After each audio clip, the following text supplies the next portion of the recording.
Okay, I'm going to be brief. My name is Marcia Johnson. I'm fortunate enough to have run across some cases in the summer of 1997 of young teenagers who had identical symptoms that I did not recognize in my background. And they were sent to me because they were thought to have had hyperacusis, which is a auditory condition where ordinary everyday sounds are just simply too loud.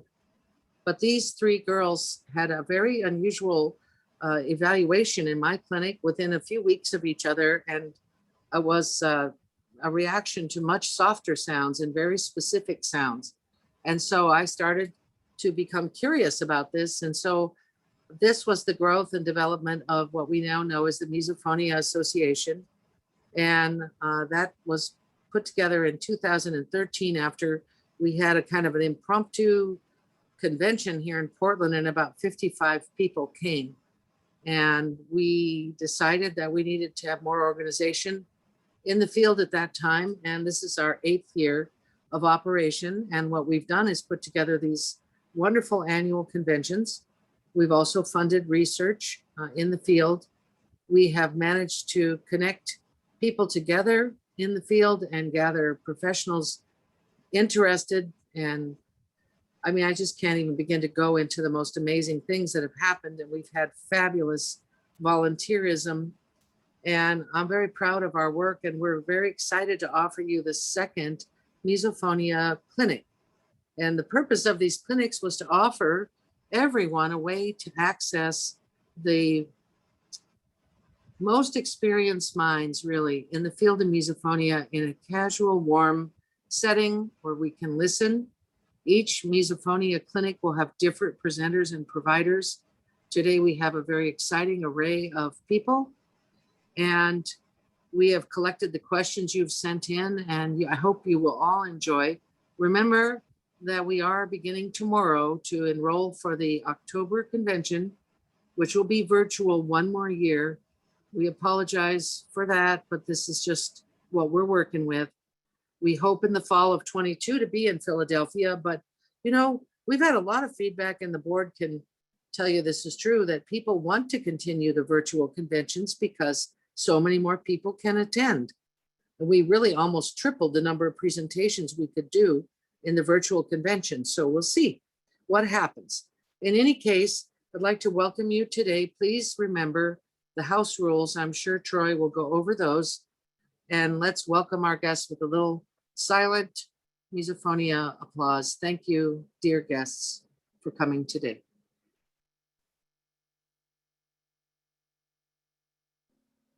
Okay, well, Chris is our MC as well as John, and I think Chris will be going over the housekeeping items at some point. So I'm going to head back into the background. All right. My name is Chris. I am in St. Louis, Missouri, here in the United States. Welcome, everybody. Thank you so much for being here. I'm the president and founder of So Quiet, a misophonia advocacy nonprofit. I've had misophonia since the early 1980s, at least the 4th grade. I'm 46 now. And like many of us, I suffered in silence and frustration for many decades before anyone even knew that this was a unique disorder. And it was a number of years after Dr. Johnson discovered it, along with the Jasterbroths around the same time, that I learned about it and realized there is a term for what I've been experiencing, and it's recognized as a disorder and not just one of those things that was kind of odd about me. My main goal is in life to make sure that people know that it's possible to live a very rewarding and serene life with misophonia. It can be very frustrating and confusing in school, how to get good grades when you're constantly distracted, in work environments, relationships, all aspects of life are affected by misophonia. And I am one of your MCs for today, along with John Smoot. And so if everybody, I'm assuming, could in a moment introduce themselves, I first want to go over a few housekeeping things. For example, this session is being recorded.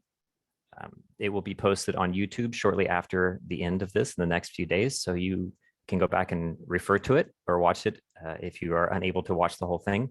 It's going to run about 2.5 hours. with an intermission conveniently located in the middle of it.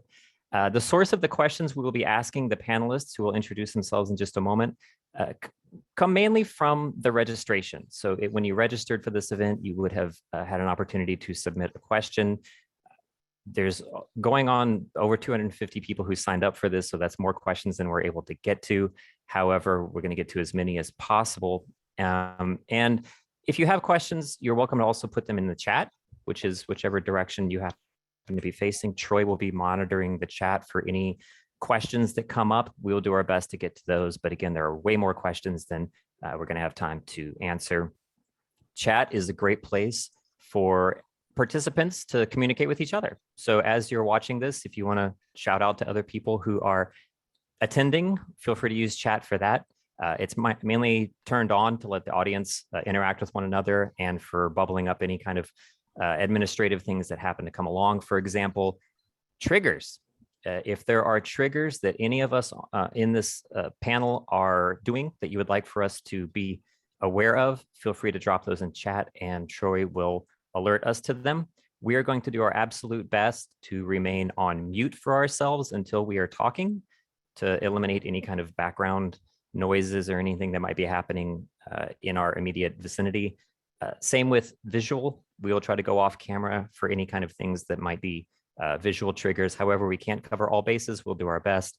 If there's something that's really aggravating, definitely let Troy know. Or you can do what I do and keep Post-it notes around and just stick them on your screen to cover up the window that is usually with my face in it, but most people are used to doing that. Some of the questions that were submitted have been slightly reworded to eliminate mentioning any specific triggers. So if you submitted a question that we use and it's a little bit different than what you submitted, it's probably because we eliminated mentioning any specific triggers. Let's see. Oh, very important. Closed captioning is now on for this. It's automated closed captioning. You can turn it on using the closed captioning button at the bottom of your screen if you're on a laptop. And that will be automated so that whoever is speaking, you can read what we're saying. If you want to turn the volume off, most people after listening to me for a few minutes want to turn the volume off. And so you can read what we're saying. That's a convenient way of kind of mollifying any audio triggers that might occur. Let's see what else. The Q&A feature, which we had last time, is not turned on. Again, if you have questions, feel free to drop those in chat. We'll get to them if we are able. There will be a 15-minute intermission halfway through. And last but not least, since we aren't going to be able to get to all of the questions, all of the panelists who are here today, you can reach out to them afterwards. They are listed on the Misophonia Association's website in their provider directory.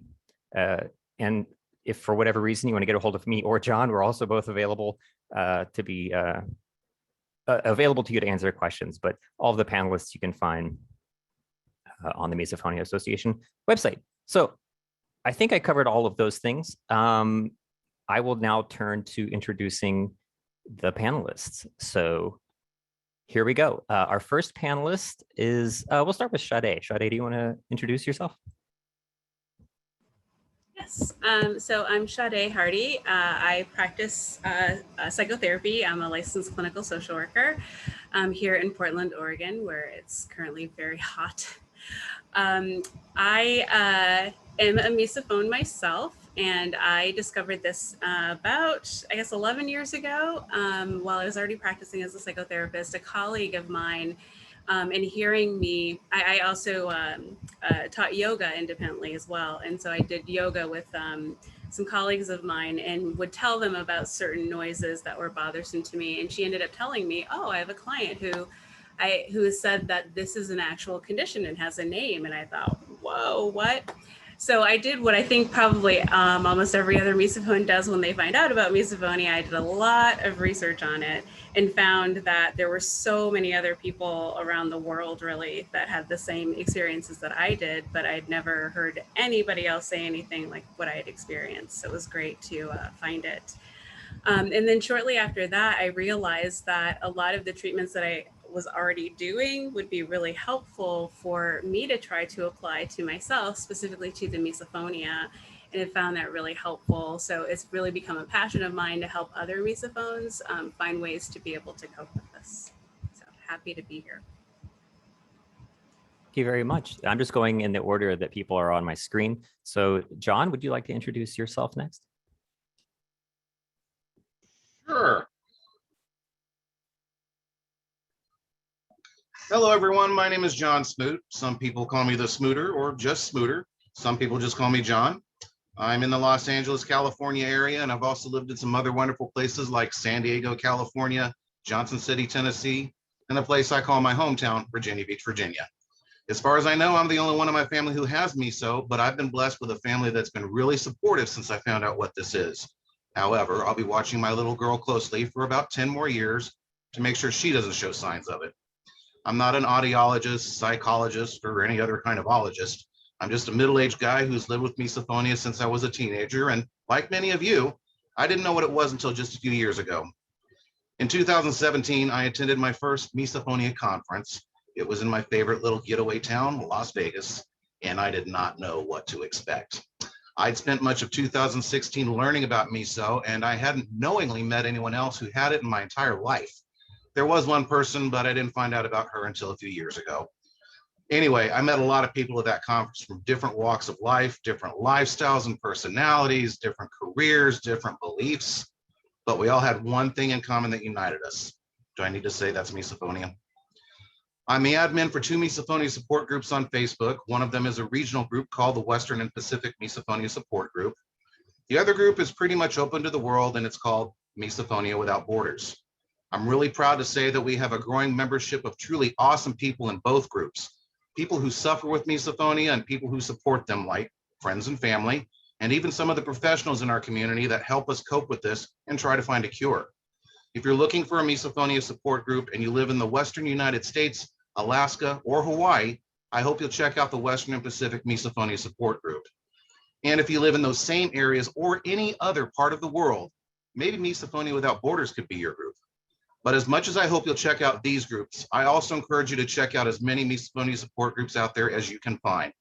These groups shouldn't be in competition, and you should get all the support you need. Thank you. Thank you, John. And of course, John and I will be the ones who are asking the questions. I am not a medical professional either. My background is actually in theater. So we will be your MCs. Next is going to be Jeannie Karlovich.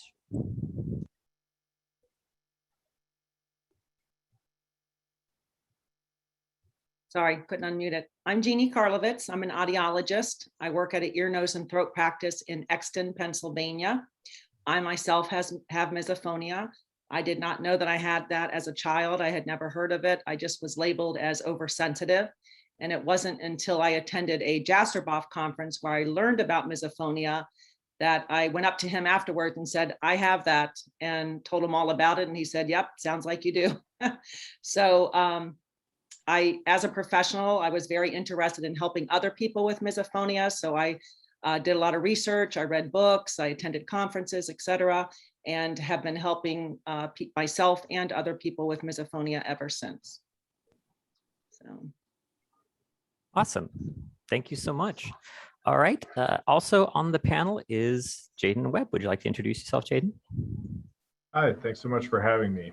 My name is Jaden Webb, and I'm a psychiatrist. I'm a psychiatrist that also did some neuroscience research several years ago. So I'm based out of Denver, Colorado, and we have a practice group that sees, I'd say, cases that are often a little bit more complicated, need a second look, a little bit more thinking. And a lot of times, as we would see clients with various sensory concerns, but also those that didn't appear to have any obvious sensory difficulties, we would notice that they would get annoyed at things. And when you would take the time to listen for the pattern, it would sound similar to what I then connected to my own childhood with some of my own family members, of being especially sensitive to sounds like chewing, eating, things like that. And discovering, as a psychiatrist who spends a lot of time thinking about diagnoses, that there's this term misophonia that I didn't know anything about through my training early on, was kind of shocking, especially when you consider how common it turns out to be. And finding this group and finding a lot of the people on this panel almost felt like finding old friends, people you just met but felt like you'd known for a long time.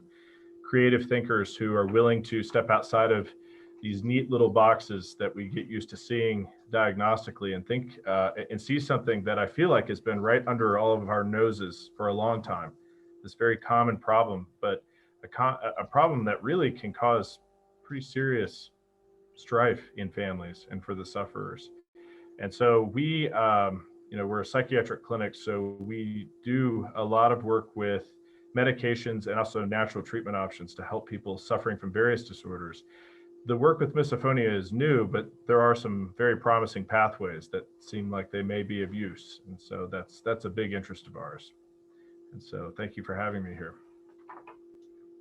Thank you so much, Dr. Webb. Also on the panel is Dr. Johnson. I don't know if she wants to come on and introduce herself again, say a little thing. Well, I could, but I'm not actually technically on this. I'm here like the lady in the back in case you needed know where the bathroom is or something. So I do. I'm very happy to be here with this esteemed panel. And, again, we just are growing and growing, and I'm just absolutely thrilled to hear these remarks. I hope everybody will enjoy it, but thank you so much, Chris. Thank you. And also from the Misophonia Association board, not on the panel, is Cindy Simon and Dr. Jaylene Jaffe. They're going to be sort of in the wings in case there's something that comes up that they need to speak about as well. So they are handy and available to answer questions or add any kind of information that we need to know. So without further ado, John, I think I covered everything. If not, we'll just improvise. But let's dive into the questions. Again, these all came from attendees. These are ones that were submitted prior to today when everybody registered. So I'm just going to dive in. Just a quick note, the questions are grouped topically. That was just for my own sanity to kind of make sense of them. So we're going to start out with coping skills questions. And the first one is going to be a very popular one overall. So a lot of people submitted some form of this question, but would love to hear resources for effective personal coping strategies, not necessarily therapy strategies. We'll get to those in a second, but just things that we can do personally as far as coping from just all aspects of life. Whoever wants to answer that, maybe Sade or Dr. Webb, and anybody who wants to throw in their advice on that is more than encouraged. So I'll open it up. I'm wondering if you could maybe say a little bit more about personally versus therapeutic. Do you mean like something that doesn't require a lot of like explanation or work with a therapist on, like something that anybody could do? That is a great question. That was my own personal way of phrasing it, because we have some questions later on specific treatments. So this is more lived experience, just things that you can do to cope. It could be anything from always carry earplugs like I do, or any kind of advice on getting through school, getting through work. How do you, any kind of coping skills, your life pro tips as far as helping people get by in their day with misophonia, because strange things come up, and any kind of personal coping skills is what I meant.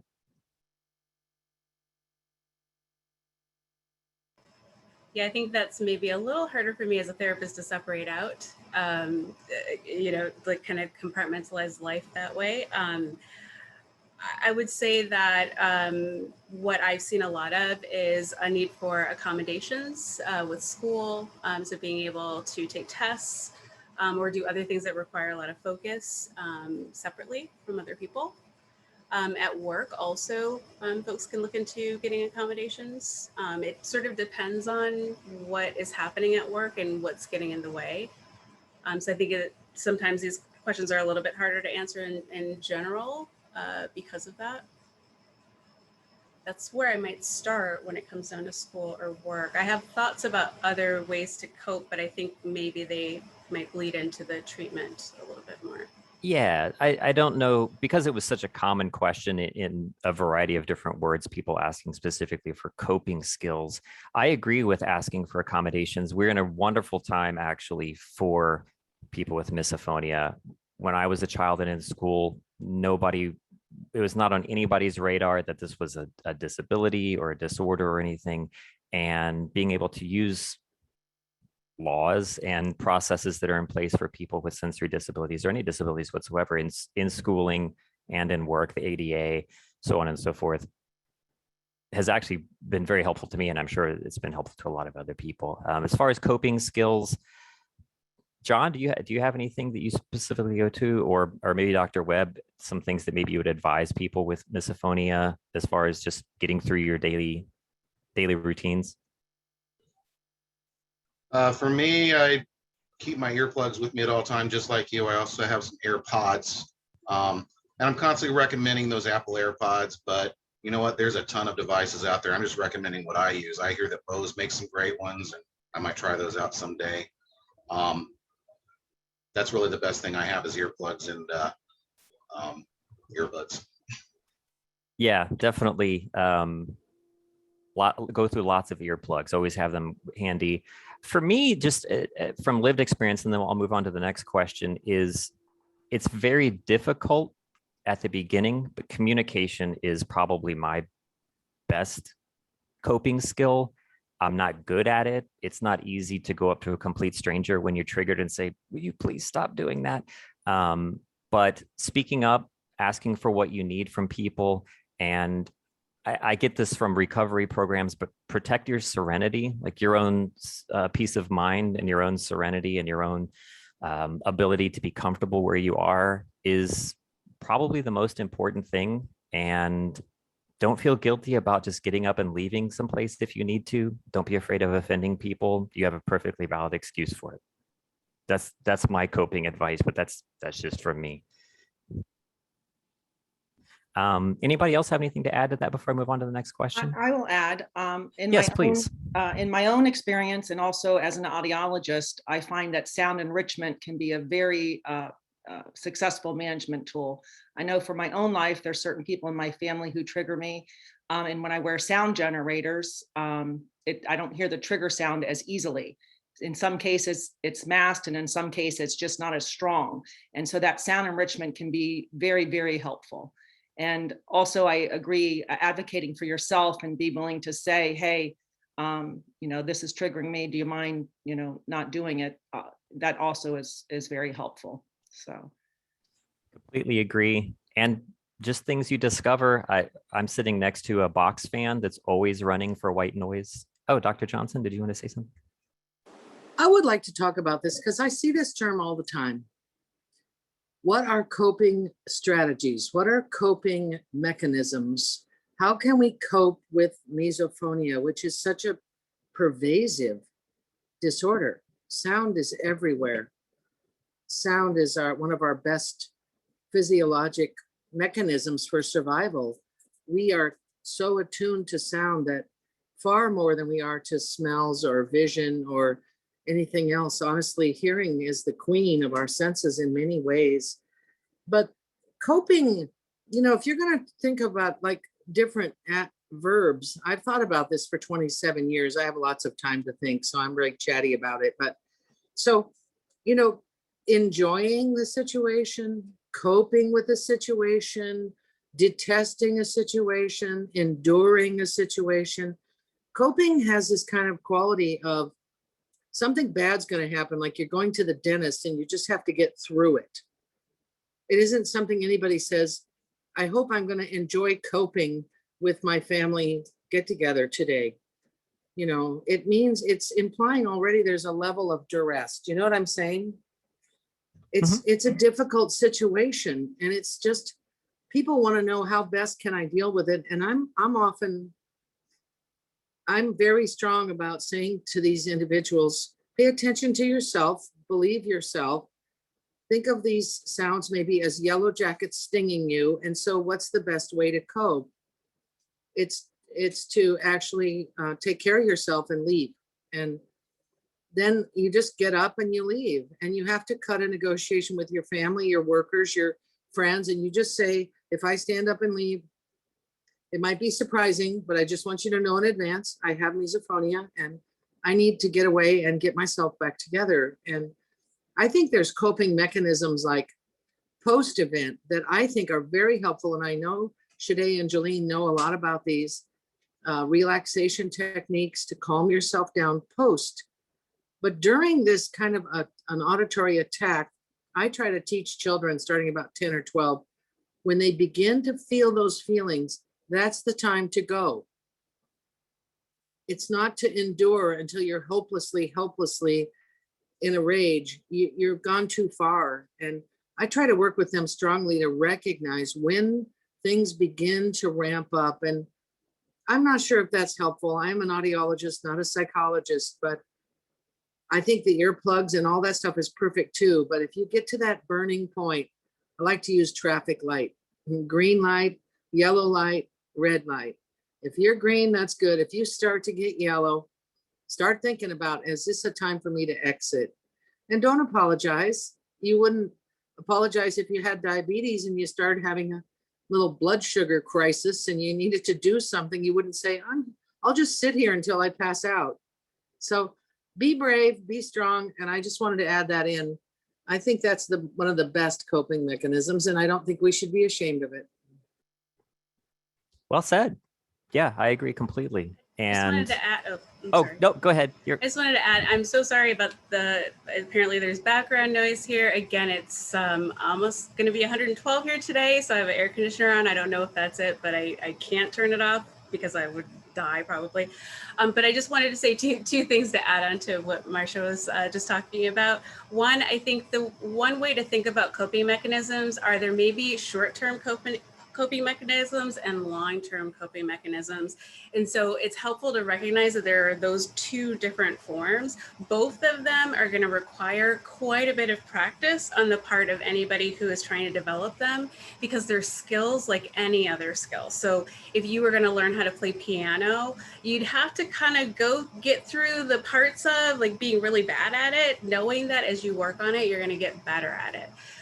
So I think it's helpful to think about that as both short-term and long-term strategies.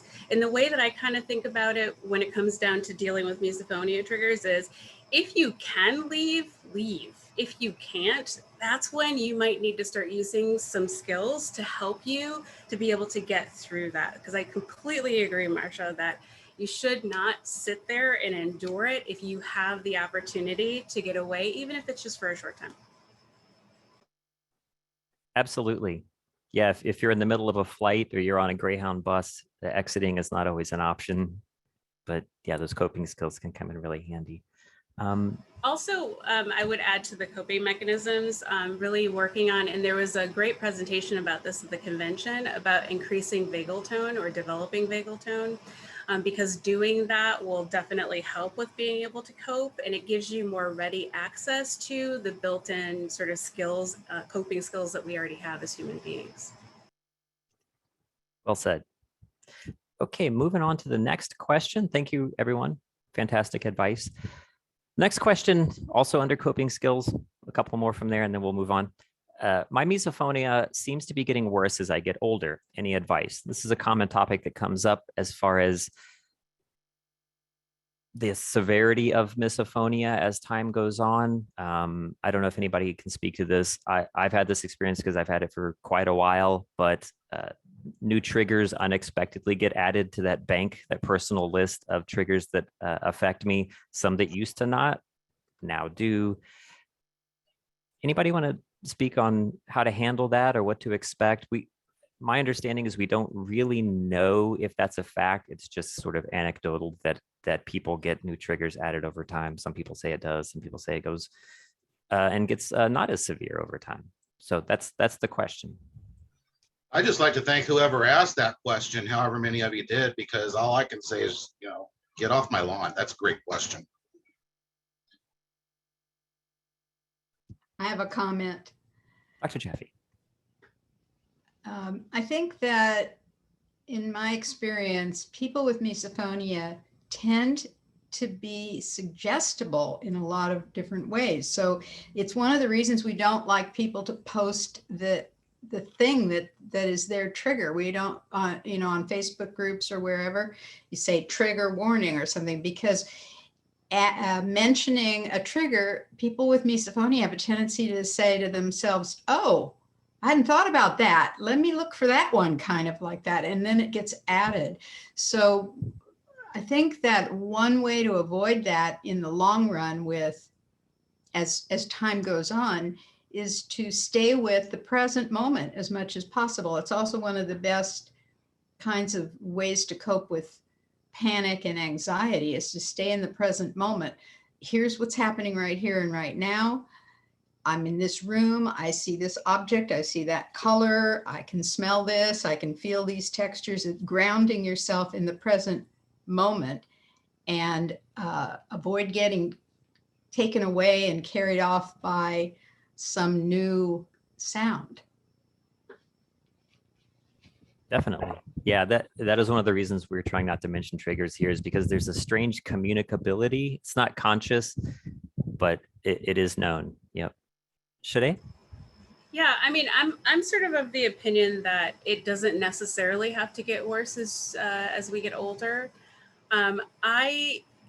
The work that I've been doing, especially in the last few years, I think has helped me to develop even more ideas about misophonia and the things that complicate our responses to it.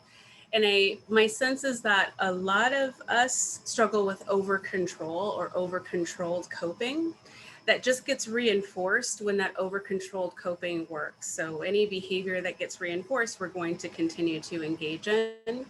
And it's my contention that if we continue to try to control our environments, we're going to find more and more in the environment that needs to be controlled.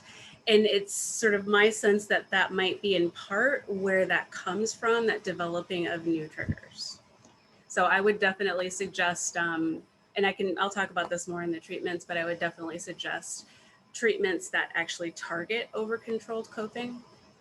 Because what we know about coping is that coping can be maladaptive or it can be adaptive, right? So the word coping, I think, sounds like it's adaptive just in itself, but coping can also be maladaptive. So we want to look for adaptive coping. Exactly. Maladaptive being severely isolating all the time and never leaving the house. And that would be one way of dealing with misophonia that I'm familiar with, but it's not healthy. Jeannie or Dr. Webb, either of you have anything maybe about that? I don't have anything extra. Okay, awesome. I wanted to say something about getting older, though. So the vast majority of misophonia has onset, in puberty. So as you age, we see fewer and fewer cases. And I'm very curious about this. I've only seen a couple of people in their 60s and 70s. I don't know if you make changes in your life as you get older, because you can structure your life. You naturally avoid things that are toxic, right? So if my neighbor slugs me every day when I walk outside, I'm going to go out the back door. Never going to use my front door because I don't want my neighbor to smack me. So we make changes, but I do suggest to people there might be a relationship between hearing loss and misophonia. As you do get older, you lose the higher frequencies, and a lot of people do complain about the misophonic triggers as being higher in frequency content. And sometimes I've jokingly asked my patients to join a rock band and play some extremely loud instruments so that they purposefully lose hearing over time. And I always kid them a little, but I have noticed with the passage of time now, I wonder what this person means by worse, more triggers or more reactions or more long-lasting responses. I really would like to know more about that question, but I do feel like there's a correlation with some hearing loss and improvement in misophonia. Can't prove it though. Good point. I also wonder if that is, like you said, people adapting. I've adjusted pretty much everything in my life successfully because of misophonia. So I work from home and I avoid things that I know are going to be triggers. But I also wonder if it's just awareness. Maybe people who are older are not online as much, or maybe in different spheres. So it could be a combination of things. Yeah, it's a great point. Well, Chris, there's one more thing, because I want to add this point, because maybe people here would know, but like I'm going to be 66 next week, right? So in my late 50s, I realized I had lost my nice. I don't know what happened. It went away. My youthful politeness to anybody under every circumstance disappeared. And I started actually being a lot more blunt and upfront and saying things to people that I never would have said in my 20s, 30s, 40s, or early 50s. And I don't know if that's a phenomenon. Maybe we need another association for people that have lost their nice, because you just, somebody cuts down your favorite plant. You're like, that was stupid. Why'd you do that? Instead of, oh, that's okay, I'll just get another one. So I wonder if there's a phenomenon in people getting tired of having misophonia for 50 or 60 years and they've just run out of nice. Is that a psychological condition, Dr. Jaden? I think we should come up with a name for it.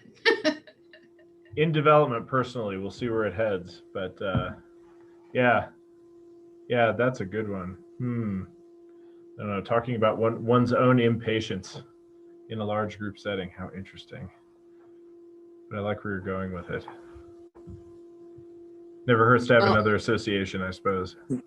Maybe we can call it misophonic weariness. Because Brilliant. honestly, Assertiveness. Yeah, if you have to put up with something for decades for the rest of your life, maybe it feels worse. I think it's worth looking at. I'm glad we have these conversations.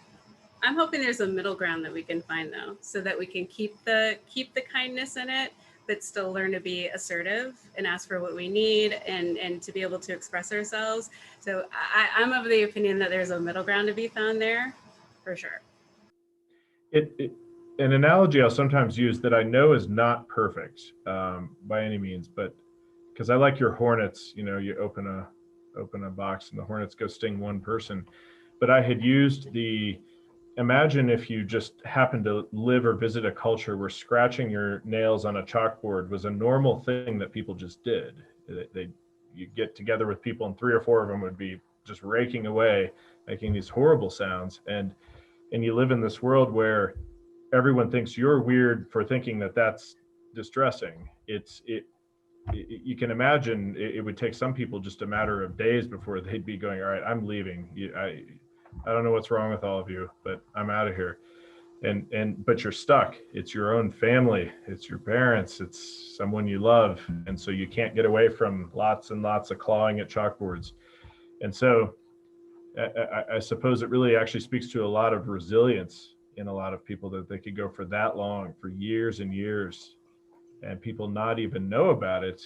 A lot of times just think you're a little sensitive, but also it speaks to the condition as a whole that this hasn't turned more outward, where people have banded together years ago and said, you know what, we don't like this. Let's have restaurants, movie theaters that are free of this or something. It's kind of remarkable that this hasn't clustered together and turned into a advocacy kind of thing.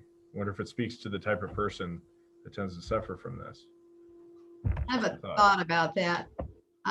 I've often commented with people that I work with that I think because people with misophonia are so aware of what's going on around them, they're aware of everything. They're aware of sounds, they're aware of their environment. They tend to have a perfectionistic sort of streak and notice when things are wrong, out of place or something.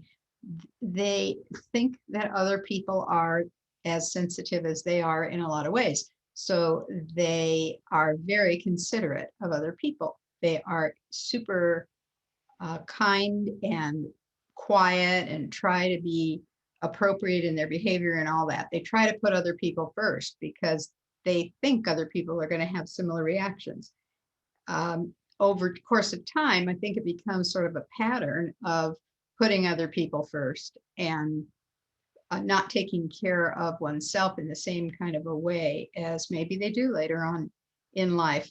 The other thing that occurs to me about what you just said about the scratching being culturally acceptable, and I was going to say this and I noticed somebody just posted it. One of my favorite stories is a person that I was seeing who one of her worst trigger sounds had to do with the way people eat soup. And she went on a trip to Japan where she discovered that everybody eats soup that way. It is the proper, culturally acceptable and socially expected way to eat soup, to make noise. And in fact, all of a sudden the shoe was on the other foot. And she was the one who was out of step. She was the one who was perceived, at least in her vision, as being rude because she was being so quiet. And it was kind of a way of saying, I don't like this, because slurping was kind of a way of saying yum yum. So she came up with a mantra that kind of for herself, it's not my job to be the morality police. And when she came back, she just, whenever she would hear any sound that was really bothersome to her and thinking all that stuff about they shouldn't do this, it's the wrong way, why are they doing this, it's bad. She then said, well, I don't like it, but oh well, maybe it's not bad in and of itself across the board. I just don't like it. So from there, by the way, we came up with a picture, an analogy of an onion. If you can imagine seeing an onion cut across, so you can see the core and all the rings. The sound that you hate, that's troublesome to you, is at the core. All those other rings are things you add to it, like, and they shouldn't do it, and it's disgusting, and didn't anybody teach them manners, and what an awful thing they're doing, and I can't stand it, and I hate them, and all this stuff is added onto it. If you can peel off those layers, you come back down to the core, which may or may not ever go away as long as you live. We don't know that. But the core is, God, I hate that sound, period. And then do something else. Get out of the way, get out of the room, put your attention somewhere else, instead of being stuck on it and thinking about it and being Velcroed to it and not being able to escape your own stuckness on it. Those are actually a lot of the criteria that that underlie over-controlled coping.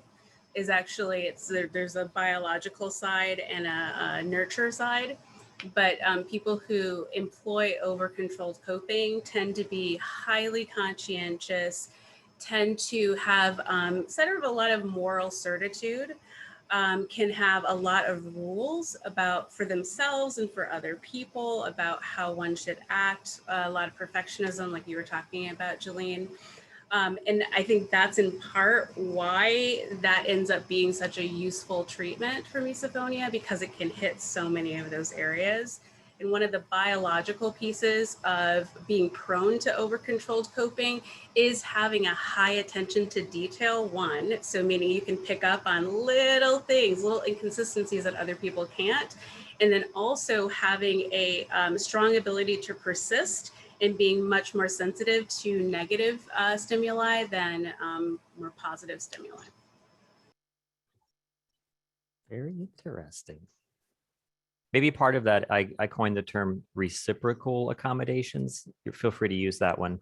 But for example, I don't like to eat around other people, even when they are not eating and they do not have misophonia. It's kind of odd. It's hard to explain.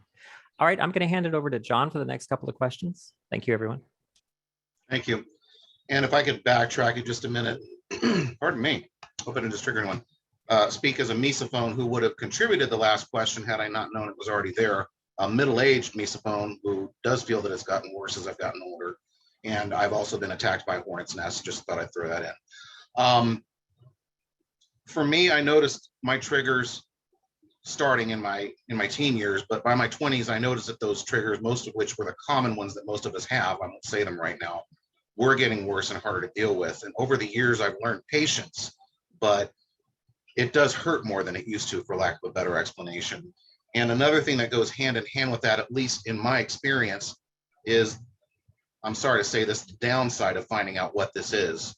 Because once I became aware of what it was, I think I became more sensitive to what triggers were. And some triggers, I think they start off on a more subconscious level where you don't actually notice them in the beginning, and then they grow and they grow until you can't ignore them anymore. And during that first conference I went to, I sat down and made a list that I thought would be like 10 items or less of things that were triggers. And as I thought about it, by the time I was done, I'd made a 2-page list, and things that I didn't even realize were triggering me at all until that point became worse. Definitely undeniable. Could give examples of that, but I won't. But I think age has also contributed to that. So at the same time, Dr. Johnson says, losing your nice. I've learned to bite my tongue really hard and try to keep my nice. But there are times when you just want to gouge your own eyes out. And without further talking about myself, I will get to the next set of questions. The first one is, how can I get a job that won't stress me out with noises?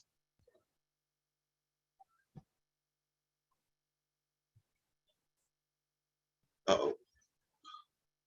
I kind of think the best thing is to know yourself, like know what your triggers are, like know what environments maybe work best for you. Like for instance, I just a few years ago got an apartment that had someone living above me and on the sides and below me. And it took maybe like a few months for me to go, wait, why did I do this again? I'm a misophone. Why did I get an apartment with somebody above me? Right. So I think that part of it may be about just sort of understanding what your triggers are, what environments work best for you.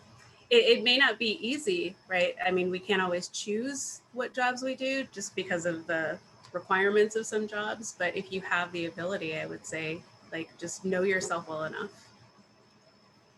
I think a lot of people before the pandemic, but especially because of the pandemic, have discovered that if they can work from home, the kind of job that they can do on their own in the first place, or their employer has now discovered that they can do as good a job at home as going into an office, that has helped a lot of people. So that would be one thing. And another would be consider taking the opportunity to create your own ideal job situation, whatever that might be. I know a lot of people who've, their pivot in all of this was, how can I create a new career path for myself that allows me to be in an environment that's manageable for me, that's comfortable for me. The flip side of that, of course, of the quarantine was all the people who had trouble with being at home under the same roof with those people who are the worst possible triggers that they have. That's another point. What I might add to that is just like being careful though that we're not isolating too much, so if we're working from home, still maintaining contact, because I think the more we avoid things, the more they can become more fearful for us. And maintaining social connections, I think, is one of the things that can really help all of us misophones, not getting away from people. It may not, I'm not talking like, eat around people, but being able to be around people and connect, I think, is really important. Shall I offer some practical advice? Sure. Did you want to speak, Jeannie? That's okay. You can go first if you'd like. No, please go. I was just going to say that in my dealings professionally with people with misophonia, a lot of my patients have complained about cubicles, being in cubicles. That's really tough for a lot of people. So I've always, yes, exactly. I've always recommended accommodations, seeing if they can get accommodations either in a private office or work from home, et cetera. So that was the only thing I was going to say. Yeah, no, that's a kind of personal hell for people with misophonia. So I see a lot of teenagers and young adults, and I try to tell them a couple of things. Number one, people with misophonia seem to have higher IQs. They're very good students despite their difficulties. Honestly, it's almost a miracle that they do so well in school. And so I usually advise them right away. I say, you're not only going to college, you must go to graduate school. I say, you must pick a field because you must get the office with the door that shuts. Pay attention around you. There are certain offices that the door shuts. You want one of those in your future. You don't want to work on the floor with 74 snackers. That's one thing I tell them. The second thing is movement really affects misophonia. Movement has been shown to cut down on misophonia reflexes or responses. So if you have a person that's very misophonic, you might do better to take a brisk walk with them and talk to them, because while their bodies are moving, it's an interesting thing. This diminishes the response. They're not necessarily looking at you. And so many jobs that misophones have managed to find their way to. One of my favorites is a woman that she opened her own Zumba and exercise studio in the Midwest. She ended up with a couple of places. the music is blasting, everybody's hopping around. She loves to exercise. She leads them all. She's making a ton of money. Another person that had a job they particularly liked was the UPS delivery person, Amazon delivery, because they're just moving around. They're never exposed to the same people. That's the key with misophonia. You don't necessarily want to have a job where you're exposed to the same people, because with those same people will eventually produce a trigger that's going to annoy you. And then once you cut onto it, it's hard to get away from it. So it's not really facetious advice. It's about taking control of your future. I personally believe people should start their own businesses. Fastest way to wealth in America is to have your own business. Think of something you can do as you work along, and you may not be able to. That might be considered like a privileged point of view today, because not everybody can do that, frankly. But the point is movement, motion, lots of contact with plenty of people, not stuck in a single type room with somebody else, 3 people, or on that big floor open. I think that whoever invented the open office concept should probably be shot. Nobody likes it. Nobody honestly likes to be crammed next to someone 3 feet away who's yelling on the phone. I mean, who likes that? Under what circumstances is that good for anyone? So I think we should protest, and you can get workplace accommodations. Your audiologists, the sharp audiologists and other people, they can help you get protection. But I'll tell you, it's a tricky road. So, and you should like your job, by the way, okay? You should find a job that you like. Don't do something you hate and you're miserable because of misophonia. Look around. There's lots of things in the world to do. I wonder if there'd be some value to allying with other groups that also speak up on behalf of sensory difficulties, you know, just like sensory, auditory, sensory input abnormalities or variances. Because I've talked with other groups, especially in the like in the autism community, about how disabling it can be to be like in a cubicle. You have someone who's incredibly talented, would be such an asset to the company, but because they're put in an environment where this bizarre environment with low cut walls where you can just hear sound all day long distracting you, it really hammers their productivity. Wouldn't it be interesting to kind of get like-minded groups together and advocate for sensible strategies around sound control? Because there's so much in our environment. It's like in neighborhoods. Nobody really likes the idea of blaring radios late at night or the loud people or the barking dog, but there's a complacency about it, even though it's a slow drip water torture for most people. So wouldn't it be interesting to kind of take a more proactive approach and say, let's call that out and actually do something about it, and probably actually make most people's quality of life better? Because maybe we could almost think of ourselves, anyone who is sensitive to noise is the canary in the mine. You know, we're the first to sense a problem, but it's still a problem for everybody. You just might be the one that senses it first. It's like a superpower or something. I have a thought about what Marcia was saying, that I think that one reason doing something very physical helps, if you think of it this way: every time a trigger happens and you have a reaction, I distinguish between a response and a reaction. So a reaction, you have this instant knee-jerk, charged up burst of adrenaline. It's why I think why people describe their reactions as things like their heart starts pounding, they get hot, they get full of rage and all that. I think it's kind of like an old part of the brain thinking this is a sound that could potentially be danger, and I'm going to get charged up full of adrenaline so that I can do that fight flight thing, because that's what I have to do to survive. So I think of it as a container, like a pot that is filled up with adrenaline and spills over very easily all the time. If you do some physically energetic things, it brings the adrenaline level down, and that gives you a little more room the next time you have a trigger sound comes in and you have that charged up thing. It gives you a little more room before you're going to spill over. So I think being physically active, whatever form it takes, on a regular basis is a very healthy thing for a lot of reasons, but specifically for misophonia, for that reason, to keep the adrenaline level manageable. And it doesn't even have to be necessarily physical activity. I think a lot of the coping mechanisms that work really well are utilizing the physiology or the body.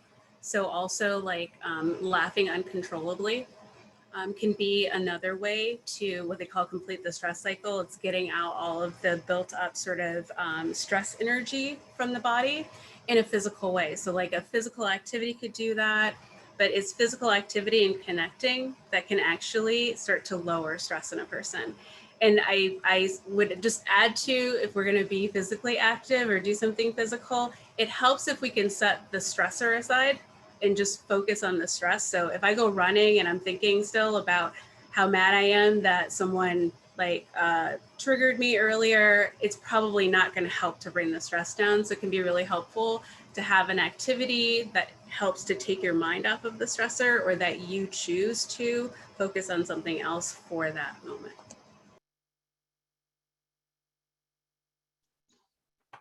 Thank you. Thank you for all those insights. Next question is, how do I approach doctors and school about this condition? That's a good one.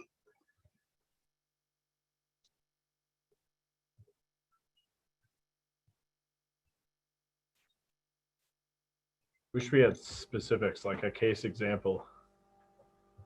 I would say in general, much as it doesn't seem fair to have to be the one who informs the doctor because you wish the doctor would know, but they don't.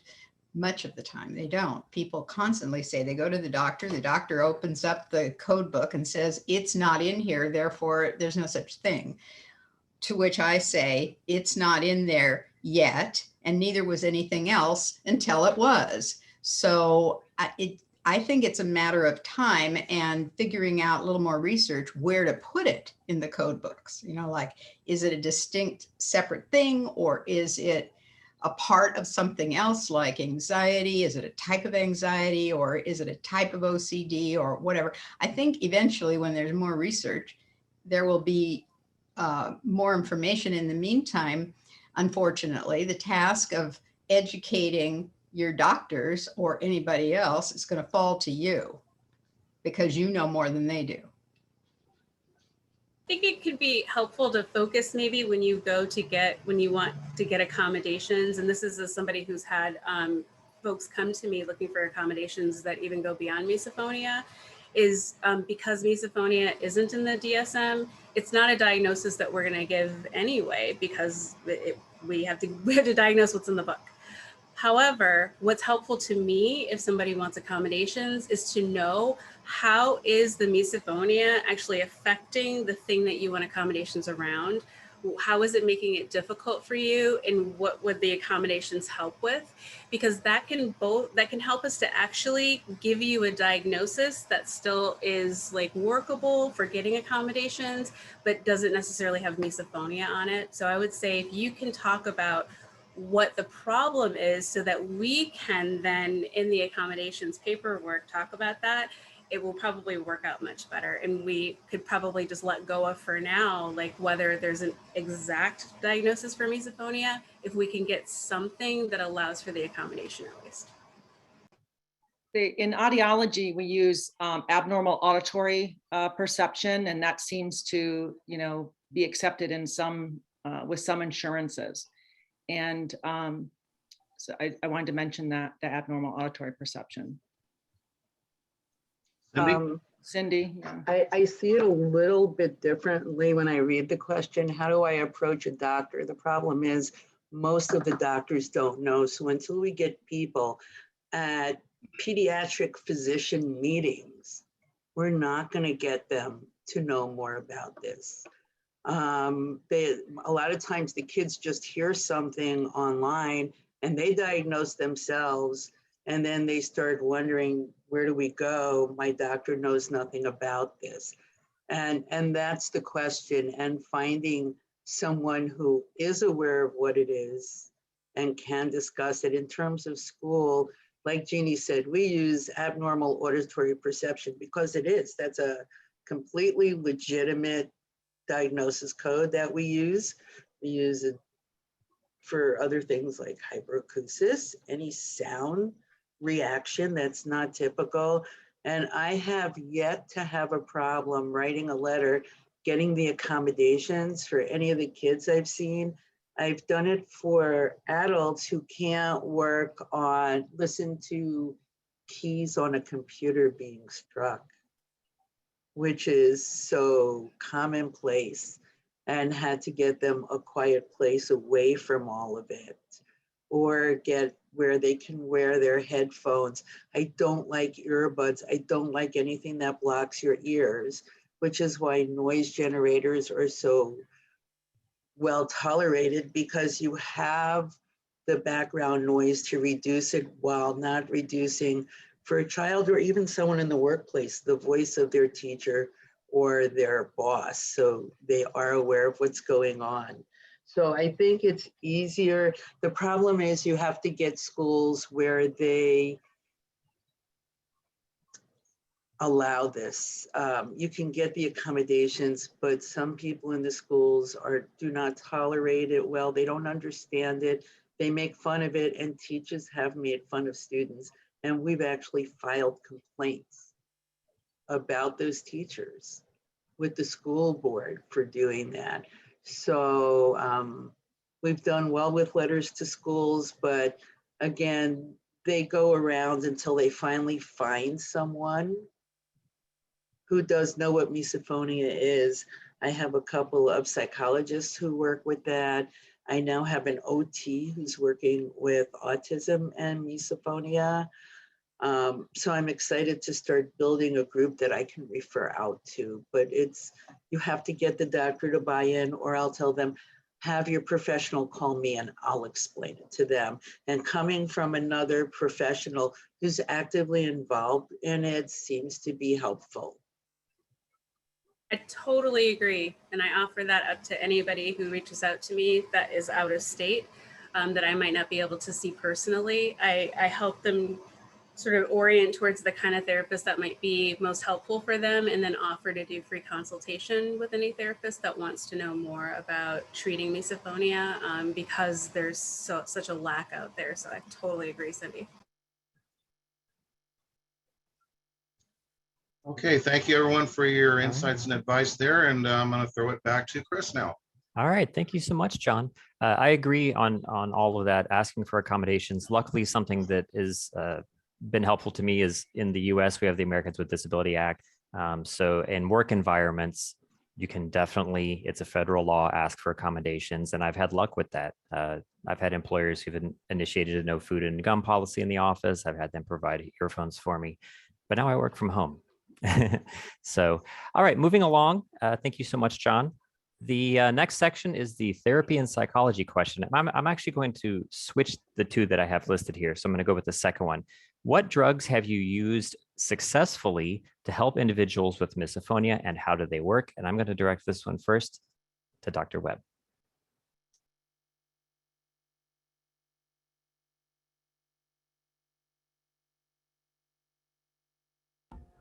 Whoops, technology, it's a beautiful thing. Okay, so question about medications, whether they've helped. There's no randomized controlled studies of any medication with misophonia, unfortunately, which still amazes me. So there's nothing that you could find in the scientific literature that's going to prove or show that something works in a sort of independently validated way. This is medicine as it was done many decades ago as an art, where you think of, you think by analogy often to things, or by your own prior experience with other patients. So if we look at it that way,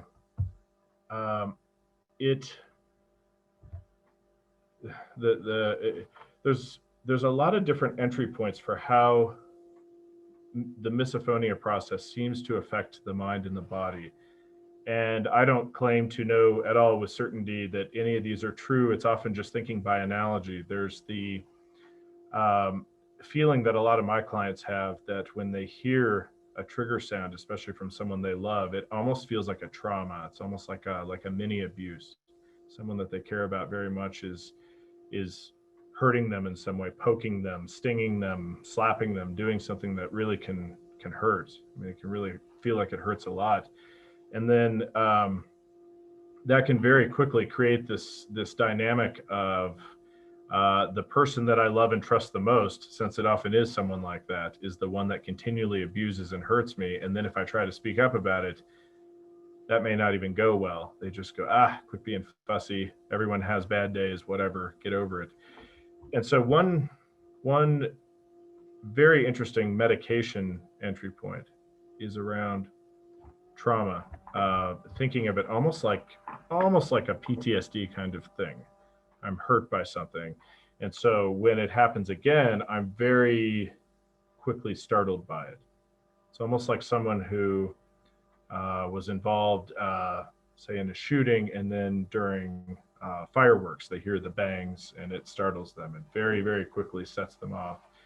And the feeling that you often get in a trauma response is kind of a fight or flight. You get this extremely strong reaction where your fight or flight system really lights up quickly. You tense up, your heart starts to race, all these things begin to happen. And that reaction that your body has can almost create a feedback loop, where as you become startled by something and then your body becomes startled by it, it feeds back to your mind that in fact this is something bad, this is something dangerous. See, now your body's all revved up. I told you it was a problem. And so I wonder, I've seen some evidence for this. I wonder if this is analogous to some of the misophonia trigger situations, that I'm jumping into fight or flight so quickly that, and it's so strong that it almost reinforces itself. It makes it worse. So one of the treatment entry points from a medication standpoint can be medicines that cut that cycle a bit, that help reduce the intensity of the fight or flight response. So these are things that would work by analogy in PTSD. So what I'll tell clients sometimes is, instead of going from a 0 to a 10 when you hear that sound, maybe if you take a little bit of this medication, that feeling, your body's feeling, is of going from a 0 to a 7. It's not all the way into the blinking red zone. You're still fully present. This isn't something that's changing your brain, turning you into a zombie or anything like that. You're still fully you, but your body doesn't go all the way to the very end. It's more controllable. This, being able to cut that off a bit, or sort of suppress that fight or flight feeling a bit, can be extremely helpful in PTSD and trauma. So it's so new that we don't have large enough, I certainly don't have large enough sample sizes to be able to write something up to say, yes, it definitely works. But it definitely works in clusters of symptoms, including misophonia, that I've seen with clients. It calms things down. And I'm hopeful, and see some really hopeful signs, that this may be able to cut off that feedback loop a bit and maybe reduce the intensity over time of how someone feels towards a trigger. There's also, a lot of times, misophonia feels worse, trigger sounds feel worse when you're not feeling good in general. When you're more down, you're more anxious.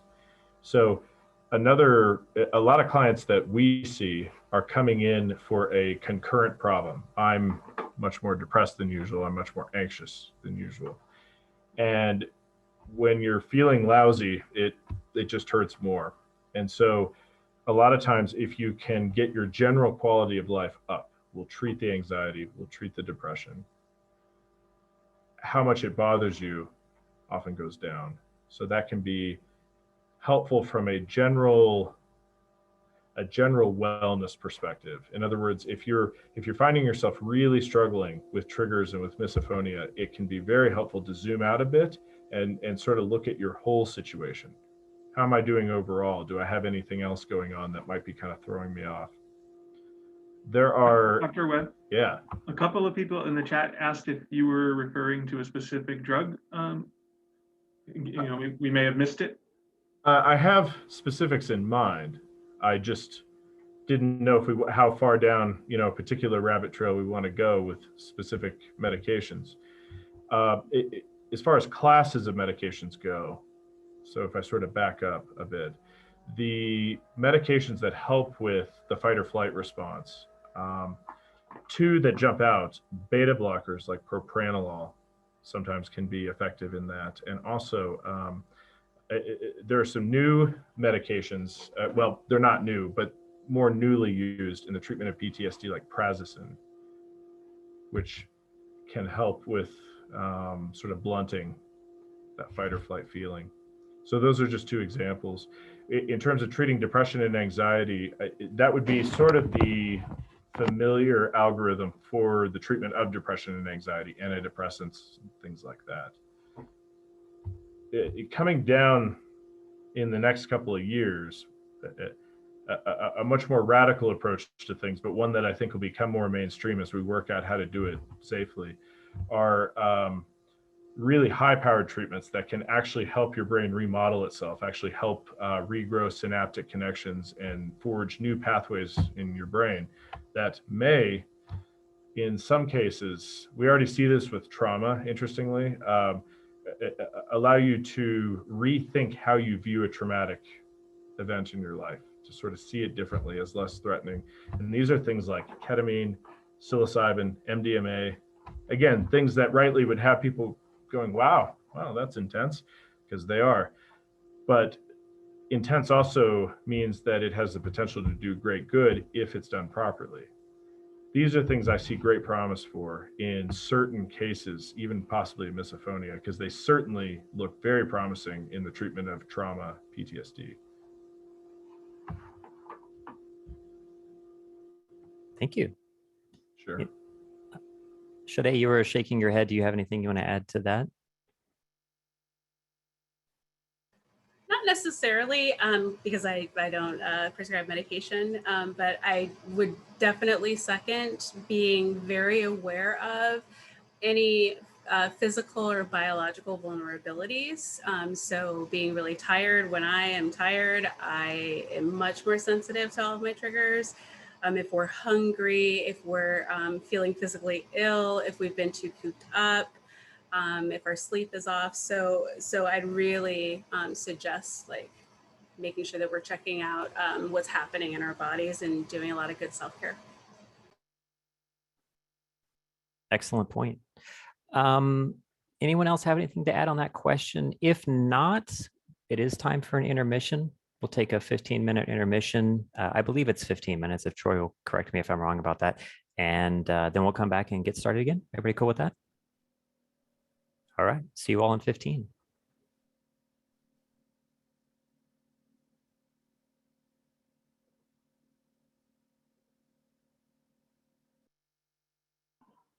So that's Mr. Johnson talking there. Are you guys still on, or you all ran away? We're at intermission.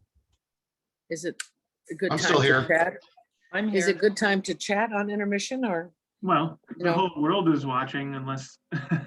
I know everyone's watching. I know they're all watching. I think I don't want to waste a minute of time with them. That last question was very interesting to me because over many decades now, we've had people reporting some limited positive impact of these different medications for psychiatric conditions or psychological conditions, and it's been very anecdotal, but there have been a number of people that come into the clinic and say, I think this is helping me, like a Celexa or some of these other things. And I feel like it just slows down my response a little. And they kind of echoed what Dr. Webb was saying there. And But Marcia, I won't dispute a darn thing coming out of your mouth, but we told the world to go on intermission. And if I had run out the room to take care of something, I'd want to circle right back hearing you speak. So. Well, it will be on the recording, right? It will be on the recording. But, okay, so we're supposed to be quiet for like 13 more minutes? Yes, I think so. Yep. There's no way we can just chat amongst ourselves and block the rest? No, we've invited the world into the webinar. So Okay. that is a one-way street. The webinar is live. So if we present awesome information, some people may be at the restroom missing out on it. And I So apologize to those who are watching. I did not mean to make anyone feel unwelcome. You are all welcome. Goodbye. I think what Troy is trying to tell us is that we can only discuss inconsequential, trivial, non-related things. I think so. I think So so. no for one- the- No one would miss out. Like if you have a good joke or, Sure. you know, Okay, I'm back. How about the Free Britney movement? What do you guys think of that?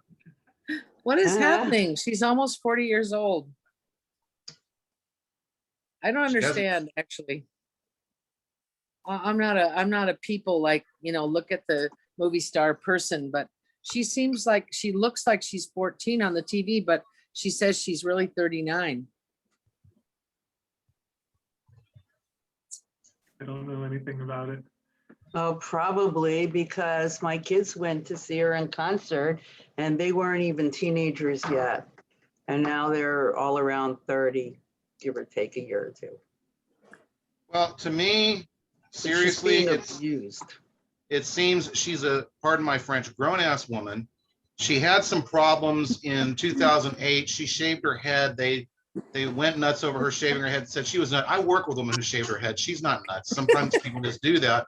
But, you know, there's more to the story than I know, of course. But it was, what, 13, 14 years ago. She hasn't done anything publicly that I'm aware of that says, hello, crazy. So why can't she take care of herself if she feels like she should be able to? And who is her father to tell a 40-year-old woman that she can't get married and she has to leave her IUD in?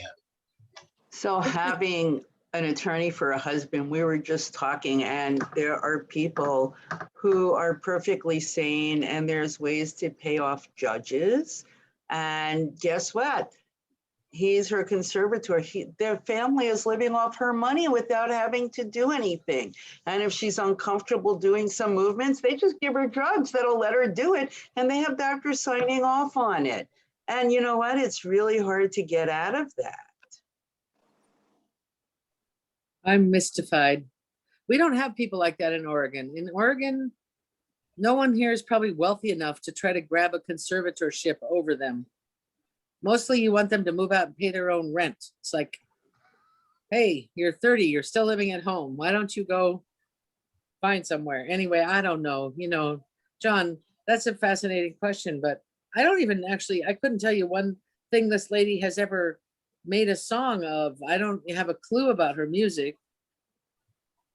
She's cute. I don't know. What is she? I can admit I love like it, some of her you know? stuff. I don't- follow it. Now I'll have to listen to her and see if I can understand anything. I'll bring forth some of her hits during the next board meeting, Marcia. All of you younger people, you know, Britney Spears. I can't tell her from the other ones. There was Madonna, there was Britney Spears, there was that lady that swore a lot. What was her name? She does rap. She was on Oh. some I don't even know who that Nicki is. Minaj. Yeah, Nicki Who? Minaj. Yeah, I don't know. I'm not with it. You'll have to talk to Chris or you What's younger the guys. name? Nicki Minaj. Minaj. Her father's like Never heard Lionel. of her. her father was a famous musician. I did know. In my actual heyday, it was Debbie Gibson and Tiffany. Just- Huh? Debbie Gibson is now on Broadway and Tiffany is in Norwalk, I think. I'm not sure. which is Wow. You know, it's funny because if you search Misophonia, there is a famous musical group. And they come up immediately under the name Miso or Misophonia, and they're very popular. I don't know if you've seen their music groups. You know, I've shared something that I know didn't originate with me. In fact, I think it may have originated with Elise. A video of a song, and it's been a while. I can't remember. I'm not going to search through my pages right now, but either the band was called Misophonia or the song was called Misophonia. But it was sincere. It wasn't, you know, making fun of it or anything. Yeah. No, this Oh, is what- It might be the same serious thing you're thing. talking about. Was it Paul's song for Misophonia, Paul Tabachnik's song? No, it was No, a this different is one. an It was a actual different one. group. Oh, They have band covers, like album covers and stuff. Anyway, Just be careful when you go search for misophonia. You know, you want to refer something. Don't join that group because it's not anything to do with misophonia. Okay. It's a whatever. I don't know what other movie stars. I haven't thought of. Does anybody go to the movies anymore?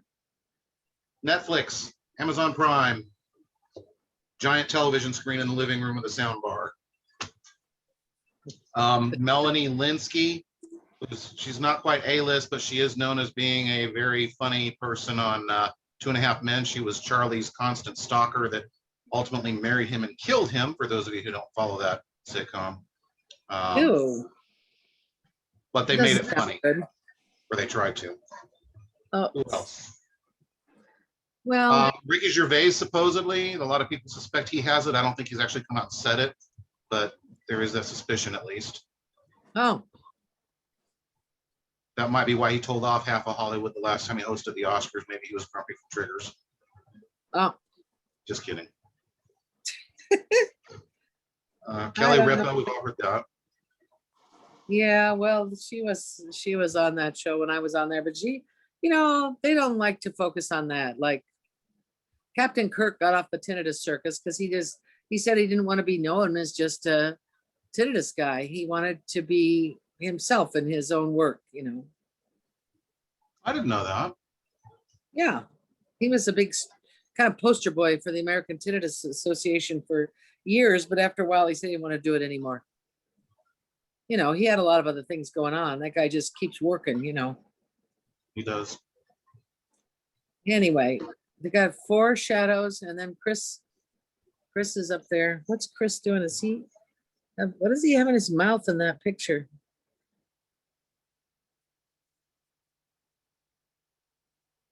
Is that a lip beard or? I can't tell what that is. Is there a link between tinnitus and misophonia? No, not really, not at all. No, these are totally different things. Yeah, you can have both, but it's like having freckles and red hair or something. You can have more than one thing. You can have a cleft chin and funny looking toes. So no, different phenomena. I just noticed there are people in the room watching us, and they're addressing some of our comments in the chat. I know. I can't I'm keep up watching with them, but I that. see. I know, that's fine. I think that's fine. Not everybody has to spend 15 minutes in the bathroom. Rinse, repeat. Try. What do you mean rinse? Virginia Woolf. I think someone's implying Virginia. Wait a minute. Virginia Woolf. Wasn't that a play? I'm thinking it was the author. It was author. Tennessee Maybe- Williams was the author, wasn't it? Who's Afraid of Virginia Woolf? Maybe. Oh, Oh, theater questions. I can do these. Who's Afraid of Virginia Woolf was by Edward Albee Ah, Thank there's you. the expert. from Houston, Texas. did Someone Virginia just Woolf referenced have? it for some reason. Did Virginia Woolf have misophonia? Anorexia. Well, there's another. I don't know. We can't. It is interesting how complex people are, though. They can have many things. Okay, someone just made an issue. You can't diagnose people, of course, from the grave, but this is what historians and scholars and literary scholars believe. I hope I didn't just trigger someone by slapping myself. Interesting. Well, a lot of people tried to figure out what was wrong with Vincent van Gogh. We'll never know. I've even heard Darwin had it, but I don't know anything about that. That's just something someone said to me once. Yeah, a lot of people, I saw Kafka mentioned, he gets brought up quite a bit. He mentioned in his letters and journals that he had a severe sensitivity to sounds, whether it was misophonia or not, we don't know. That's Maybe interesting. Edgar Allan Poe had it. That might explain the Telltale Heart. It would explain a lot. Yeah. There's been some novels written about misophonia now. Oh yeah. Yeah, it's getting popular. It's going around. People are including it. Why not? Of course. We should have a little short story contest at the next convention. Well, you know, I saw mention of it in a show called Longmire that I binge watched last year, or earlier this year. And the season it was on was probably 2 or 3 years old, at least by the time I saw it. So people probably didn't know. But funny thing was, the guy that had misophonia for 2 minutes in the show was a convict in a prison. And he was asking a sheriff's deputy to quit rattling her keys.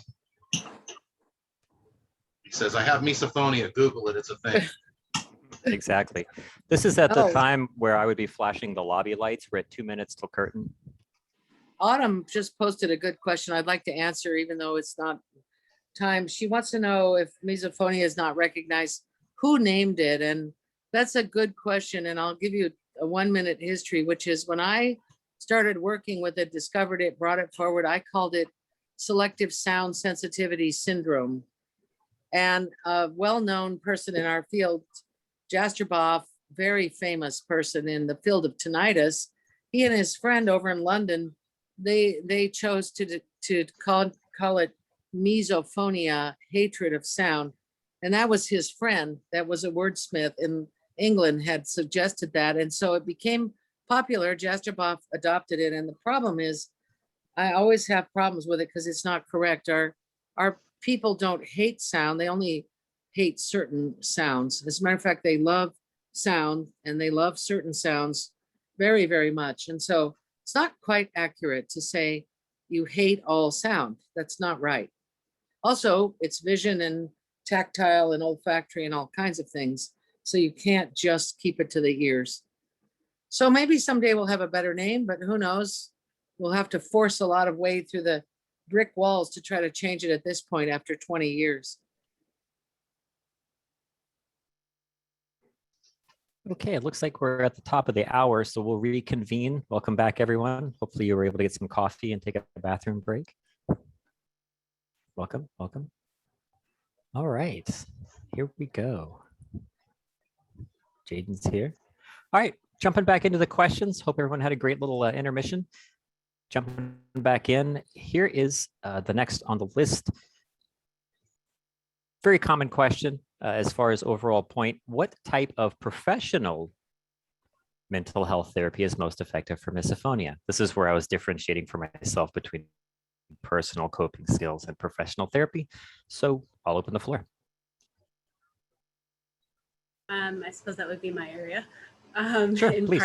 part. So as I was saying before, I've always been a cognitive behavioral therapist, and I think that anybody might tell you that those are probably the most successful treatments for misophonia, because they're really looking at how are you looking at sort of the internal things that come up, thoughts, feelings, urges for action, and then focus on behavior and making behavioral changes.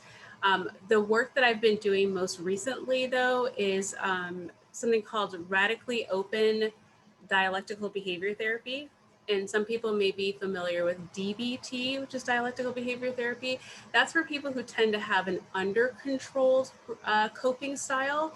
For those who have an over-controlled coping style, there's radically open DBT. And it focuses on things like we've mentioned today, being able to better regulate emotions, being able to express emotions in a way that is effective and allows you to maintain relationships, learning how to be assertive, but also balancing that with appeasement behaviors, which are gestures to basically keep our relationships together, and learning how to let go of having an over-controlled response over things that you don't have a lot of control over, and putting the focus of it back on behavior. So I would say that's probably going to be the most helpful and hit many of the areas that we see in a lot of misophones. Outside of that, I would also say acceptance and commitment therapy is another really great and helpful treatment if you can find somebody that does those. But if people reach out to me and are looking to do therapy and I can't see them because of like interstate regulations, then I will suggest that they get a cognitive behavioral therapist or try ACT or RODBT. But I would definitely say look at RODBT first and foremost.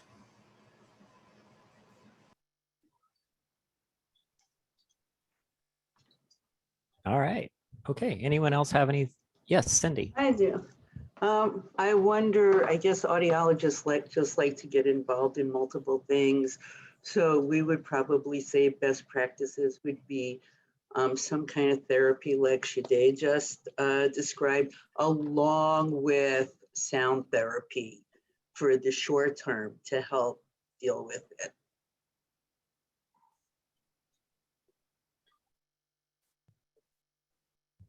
Yeah, good point. Dr. Webb, do you have anything on specific therapies that, I know psychiatry is your thing, but I don't know if you have any recommendations on specific therapeutic aspects? Agree with what was said. All right, good deal. And it's, in my experience, this is just, Dr. Jaffe just jumped on. I was walking the dog, so I'm not sure what the question exactly was, but different kinds of therapies. Uh-huh. I started out using, oh, I see, I didn't turn my light on here, sorry. I started using CBT originally, and then I added sort of DBT skills, which help with more emotional reactivity. And I also find that several of the things that people do that, well, ACT, but several of the things that are kind of a combination to specifically address whatever it is that the person is dealing with. So I do kind of a mix of all those things, but the DBT added to it has been helpful too. And EMDR, I see that's a question coming up. I believe that's a question coming up, Chris. And It is, yep. And somebody just posted that. Do you want to go to that now, or should I wait? Well, I'll get to that one shortly, but yeah, I promise we'll cover that. That is a great question. So should I wait? Actually, if you want to go ahead and cover it, it was a popular question that gets sorry. asked a lot about EMDR. This seems like an appropriate place to throw it in. So we'll go ahead and, yeah, if you want to cover Okay. that, sure. So We'll somebody wants to use words, not acronyms. So CBT is cognitive behavioral therapy. DBT is dialectical behavior therapy. There are different kinds of therapies. ACT is acceptance and commitment therapy. EMDR is eye movement desensitization and reprocessing. It was originally done with eyes following finger going back and forth. There are a lot of ways to do that now without necessarily that being the way it's done. So it can be done with, it's bilateral stimulation, and it allows the brain to process things in a different way. So for some people, EMDR is helpful. For other people, maybe not. It really depends.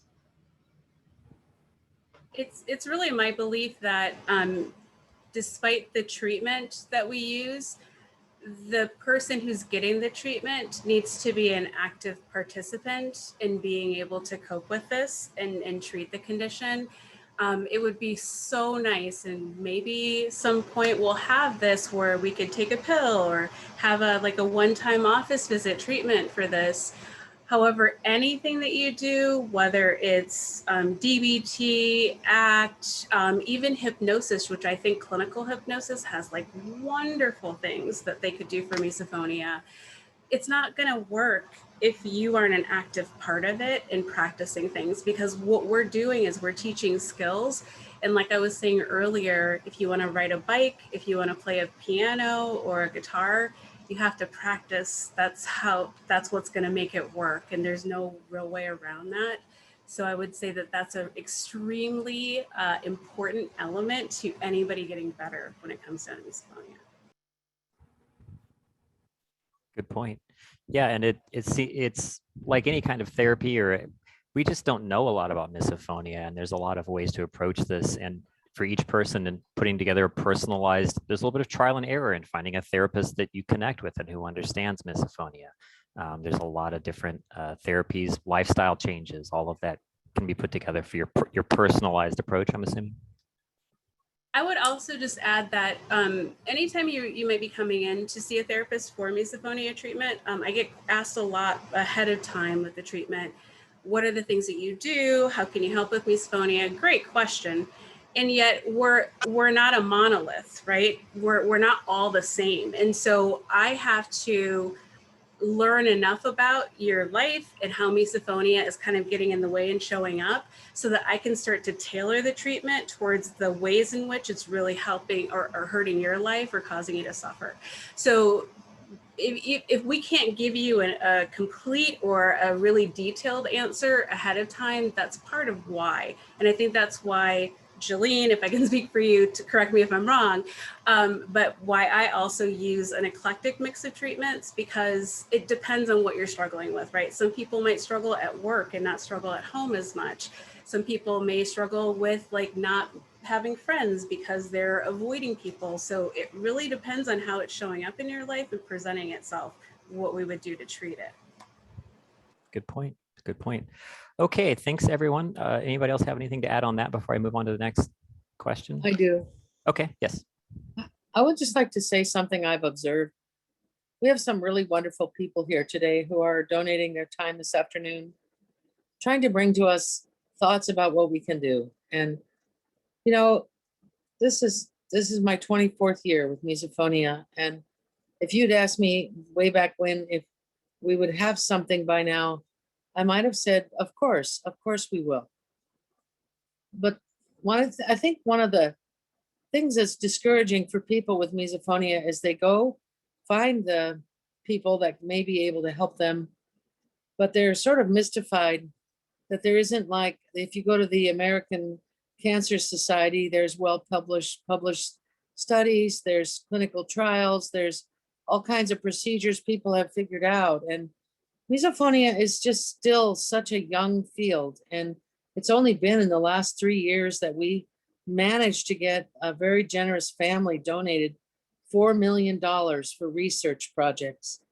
So in 2019 and 2020, there was about 16 grants let, and those were really pretty much the first official funded studies that started off. And I'm hoping that everybody can take hope and comfort from that, so that down the road we will be able to have that sort of layout to here's the steps, here's the therapies, because I think it might be disappointing for people to come in and it's still quite vague and it's well-meaning and everyone is working hard to work together. But I do long for the day when you, like Shade said, okay, you take the pink pill, then tomorrow take the yellow. And you know, wouldn't that be just so great? Especially for these families when they come in and they're just brokenhearted. They're just absolutely devastated with this teenager or a 10-year-old. And, you know, it's hard to do CBT and DBT with 8-year-old children. They just want to go back to what they remember, what they were like before. And I can't be sincere enough to tell you, if there's any millionaires sitting here today, can you give some more money so we could do more research? You don't have to give it to us, but the only way we're really going to get here is we've got to do the work. There's no easy way to get to that pink and yellow pill. We just got to put the framework down, and we got to have PhD researchers interested, and they just have to go in there, and we have to keep plugging along together. Okay. I agree completely. Yes, it is sometimes frustrating, but science takes time. It takes a lot of money, and interest in misophonia is ramping up in the medical and research community, which is a wonderful thing, but it's going to be a while before we know a lot of these things, and it does take time and funding. And I think we're in a fantastic place for misophonia. The fact that we're having this event at all is very validating and unbelievable to me in many ways. But yeah, we're getting there, but it takes baby steps. I inadvertently took John's next question. I roped Got it covered. I Got roped it covered. Okay, I roped in the EMDR question, which was his, so I'm going to hand him the mic for the next two questions. Go ahead, take it away. Well, that's all right, Chris. See, I was going to try to seamlessly transition and let that be forgotten, but thank you for that. So the question that I have here left is, well, it's just one question, but I suspect it might get a lot of discussion. And I want to first direct it to Dr. Webb, and he probably knows what question is coming. Do you believe misophonia is a psychological condition or a neurological condition with psychological effects?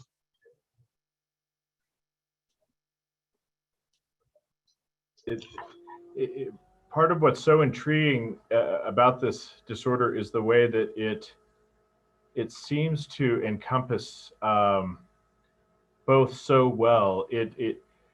I don't think it's any accident at all that someone psychologically the closest to us is often the first trigger, that it would start with something that has deep emotional valence and sort of move out from there. Clearly speaks to something about a dynamic with someone else, a relational component to it.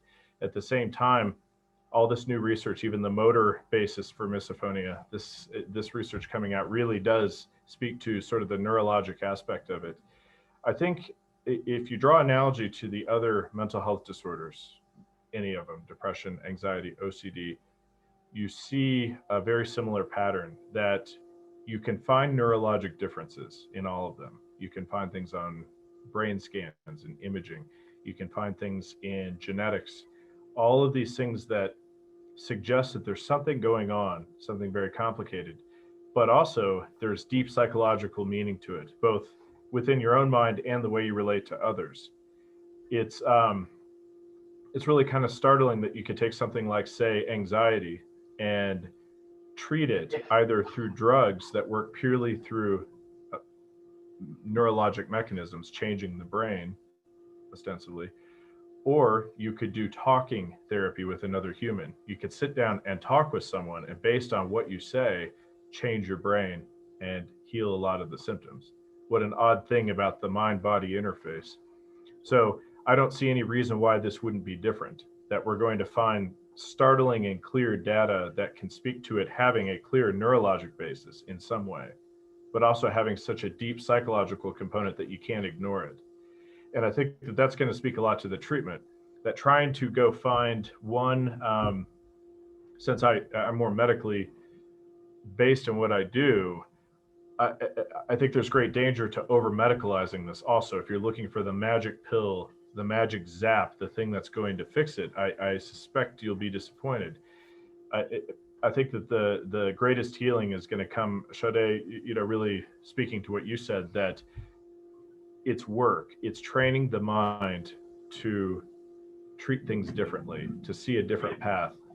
I suspect that neurological treatments, medications, for example, will end up being helpful. I've already seen some early evidence of that, but as a support role to how you change your mind psychologically.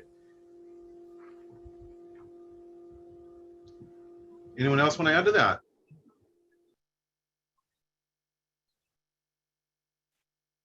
Dr. Johnson? I'm coming. I'm trying to get back on here.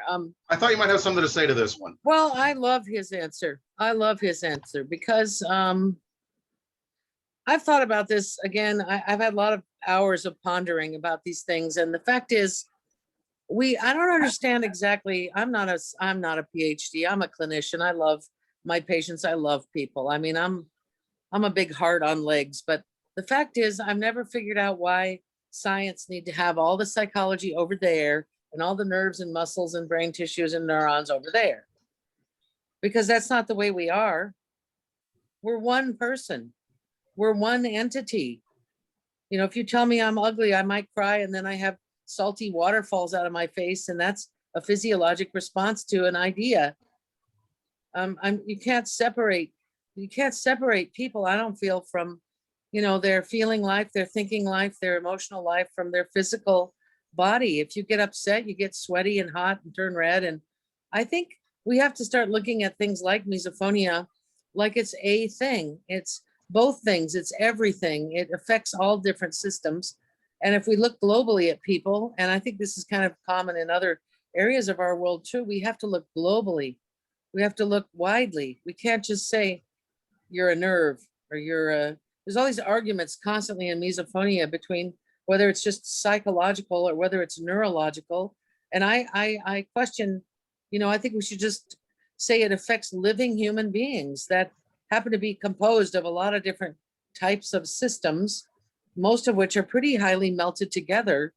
I don't know how to explain that in the terms that the psychologists use, but I bet they have a way for talking about that, to describe that. And I like the idea of the combination of physiologic, biochemical, electrical approaches with supportive psychological, emotional, outlook, personality, whatever, however you want to classify that.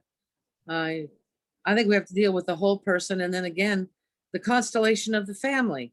There's no person with misophonia that doesn't affect their siblings, their parents, their grandparents, their co-workers, their husbands, their wives, their children. This thing is like an irradiating, miasma that affects everybody around, and everybody needs help. I see in my office all the time the siblings. If the sibling is a trigger, that sibling needs help. That sibling has spent decades being glared at by the person with misophonia, and they don't know why they don't get along. I mean, I see this. This is just not the most simple of things. It's multiple aspects, and I could talk on all day, but I liked what Dr. Webb said because it gives a possibility for everything to be important. Does that make sense? I believe so. Yeah. I think it's as a misophone, I think it's just incredible that there are so many different fields and people and areas of expertise that are all looking at this thing, trying to figure out what is going on, and the fact that they talk between each other. I was speaking with a practitioner recently who said, neurology and neurobiology and psychology are really two sides of the same coin. They both are coming at the same thing from different areas, but they're talking about it as though it's a single thing. So yeah, I completely agree. It's a holistic thing that affects everything. Well, and there is some colonialism in this discussion today. I've come to realize that in the last few months, because there's a lot of prideful PhD, I call them bulls in the pasture, and they want to put a stake on misophonia and say, I own this. I know this. This is my field. This is my, this is my captured territory. And I totally reject that attitude. And I think we have to work together, bringing many fields like on this screen right now. That's the only way we're going to, I think, get at this. And we have to have less people posturing saying, I'm the expert, I'm the one, I know it all. And I don't know, I'm going to get all political here on you with my misophonia politics, but honestly, we do have to work.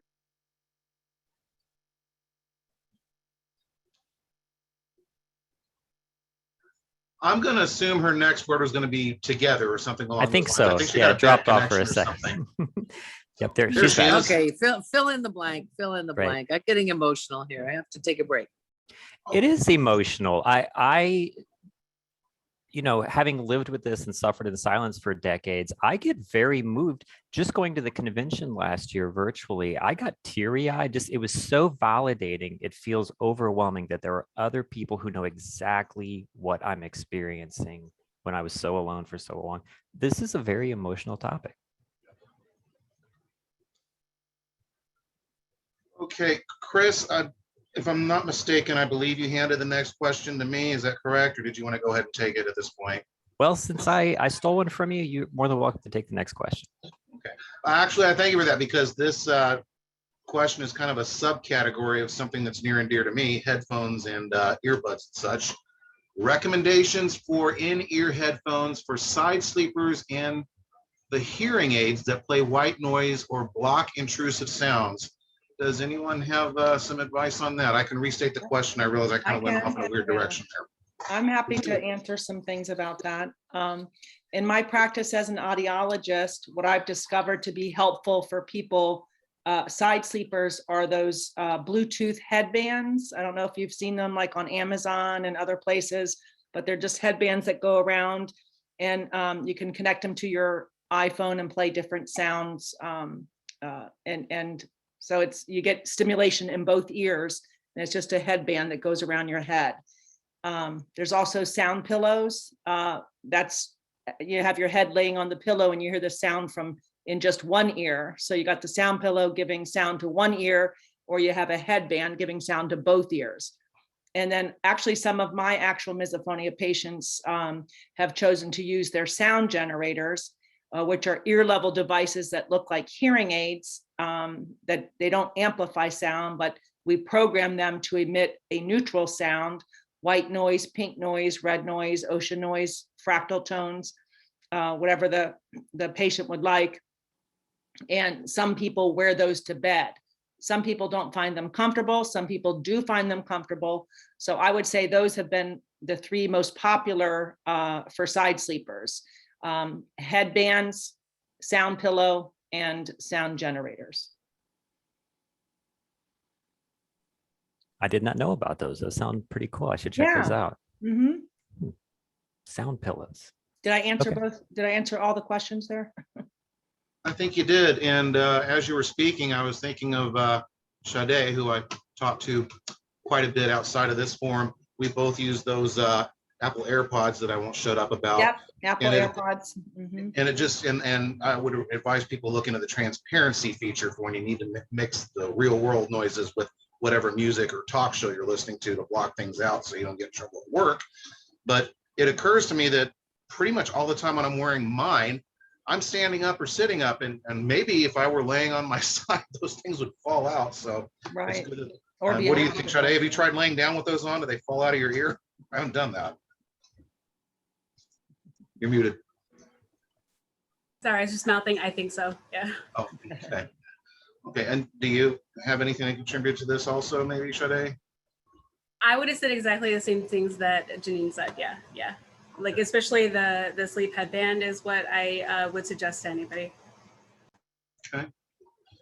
That one would be kind of hard for me possibly because I wear a CPAP machine at night too, so fight the sleep apnea. But, anyone else have anything to contribute before I throw it back to Mr. Chris here? Okay, thank you both. Thank you Chris? so much, John. I appreciate that. Lovely. Okay, next question. I'm looking at time here to see. Okay, I want to make sure we get to some of the family questions. There were a lot of questions about family dynamics, so I don't want to. I want to make sure we get to those before time is up. Okay, the next question here is: are motion triggers or visual triggers a part of misophonia? This is a very common question as well. The visual aspect of misophonia, which is beguiles the hatred of sound part of the name, but visual aspect of misophonia, very powerful. I'll open up the field. Yes. All right, think next question. It's my understanding that the visual triggers are called micro or mesokinesia. There can also, I think, be triggering from just the feeling. So if somebody is engaging in something triggering that involves motion, feeling the motion can be triggering. I think there's also can be sensitivity to touch, like oriented things, to tactile things, and also smells. But I think those are much more rare in terms of what I've seen. I think I see the most is audio and visual triggers.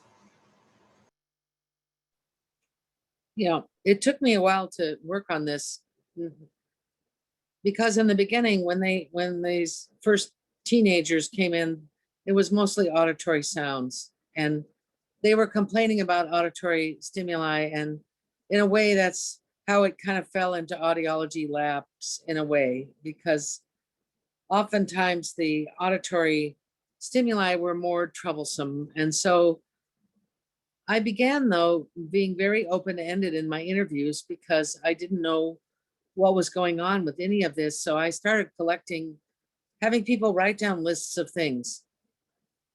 And that's when I noticed a lot of the visual triggers were being presented. And I started questioning patients about this. And they said even if they were like in a bus and they looked over and looked through a bus window and saw someone doing something, it could trigger them. So it didn't have to be an auditory stimuli. So then I started collecting more data on that subject. And then over time, I think I did one survey on like 900 people, an anecdotal survey. I'm not a researcher, so I didn't have a control group and all this stuff, but about 40% of people at that point said, along with auditory triggers, they had visual triggers. And oftentimes things were very common. I'm not going to mention what they are, but they were repetitive, sort of meaningless, not thoughtful activities. They were people doing kind of idle, thoughtless things that would be probably called fidgeting. And we had some conferences where this became apparent.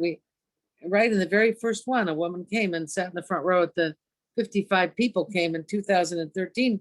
And she really, you could not move your arms or hands when you spoke. She requested this.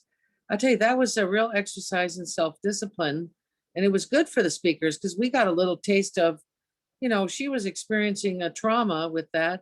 We got the opportunity to learn how to regulate our behavior based on somebody else's need, which I think was good for us. You kind of unconsciously move your arms and hands, even in high school. And speech and debate, we were taught how to move your arms in certain ways. It was powerful. It was part of your oratory.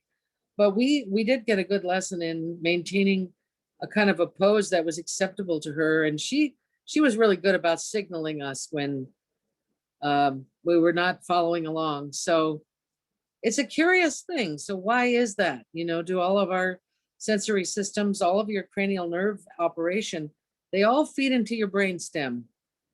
Fascinating. They all come out of the top of your spine.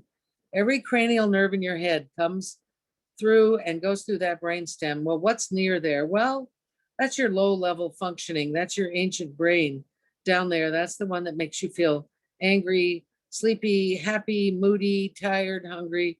And that's a lot of arousal system down there. So there's some clues in the behaviors of people with misophonia as to where this might be located in your central nervous system. Well said. Yeah, anyone else want to add to that before I go on to the next question? All right, moving along. The next question is, we'll just touch briefly on it, but is about, would violent thoughts after being triggered be considered a coping mechanism or part of the disorder? This is one of those things that's not always fun to talk about when it comes to misophonia, but having intrusive, even violent thoughts that you probably won't carry out, but having the visualization of somebody triggers you and you think something horrible happens to them, or you wish you could like punch them or something. So not a pleasant thing to talk about, but definitely very topical. And I think a lot of people, myself included, have experienced it.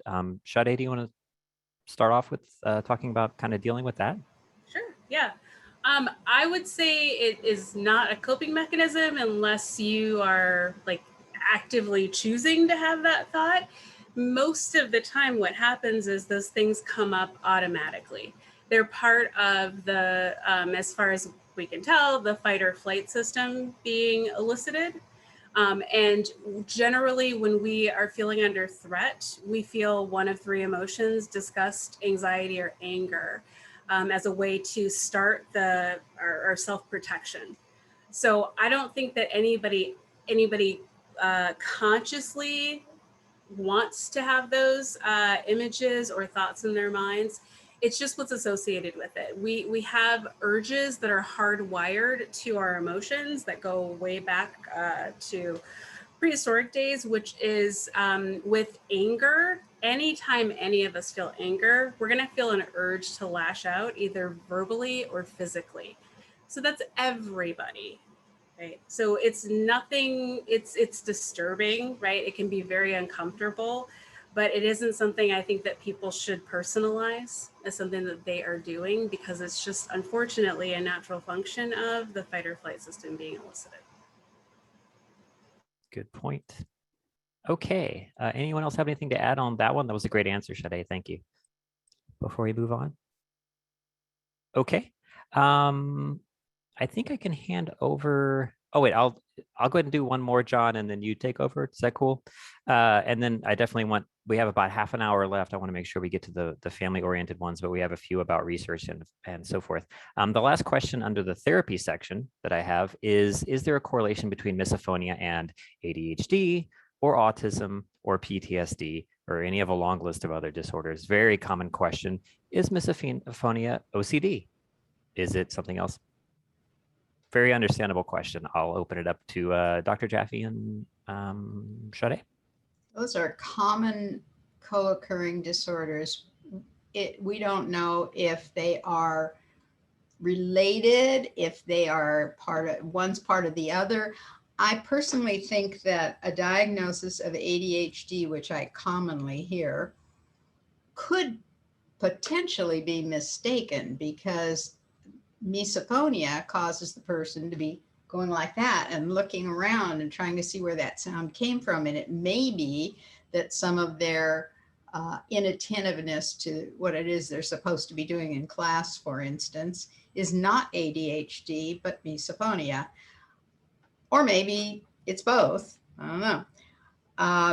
I also see that OCD is a very common co-occurring situation. Again, don't know exactly why. I think they're probably next door to each other in the brain or something like that. It seems like people with misophonia often are very perfectionistic. There's a judgmental thing involved with, there's a right way to do things. There's a perfectionism about doing things properly, correctly, up to some standard that is self-imposed usually. And that goes along with OCD-ishness, whether or not they are exactly the same, or one causes the other, or they're just co-related. We don't know. As far as I know, we don't know. And I would say that some of the things that Jelena was just talking about would also fit under the diagnosis of obsessive compulsive personality disorder, which is distinctive and different from OCD or obsessive compulsive disorder. That may be something to look into. And it's one of the sort of diagnoses that our DBT treats. But I agree with everything else you said too, Jelena. Good point. Anyone else have anything to add? As I understand it, as a layperson, as I understand it, co-occurring disorders are very common. As someone mentioned in the comments, it is possible to just have misophonia and none of those things, but it's very common to have a co-occurring disorder. And I think people try to understand misophonia, which is hard to understand, through something that they already understand, OCD or something like that. So to paraphrase what the Duke Center has said, co-occurring disorders are very common. Misophonia is its own disorder, and none of those other disorders are predominant. There's not one of OCD does not stick out more than ADHD as far as co-occurring disorders, according to current understanding. So, but that's just my take on it. Anyone else have anything to add there? Okay, moving along. I'm going to go ahead and get into, let's see where we are. We had a few questions. I won't necessarily even open this one up, but we had a few questions as far as finding particular practitioners. Somebody was looking for a practitioner in Northern Colorado. Someone was looking for those in Ohio. I want to remind everybody that the Misophonia Association website has a provider directory. So I'll just kind of answer those things. You can go to the provider directory on the Misophonia Association website and find somebody hopefully near you that understands and treats or diagnoses misophonia. So I'll go ahead and skip over that one since that one is kind of a one quick answer. John, do you want to go ahead and take over on the next one since those are yours?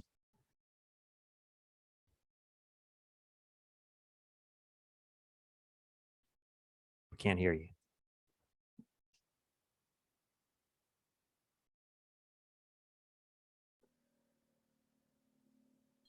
Sorry, I'm obviously having a technical difficulty on my end. If you could help me out a little bit, I apologize to everyone. My script seems to have shifted order or something. Maybe I accidentally dragged and dropped something. I'm using Word for it.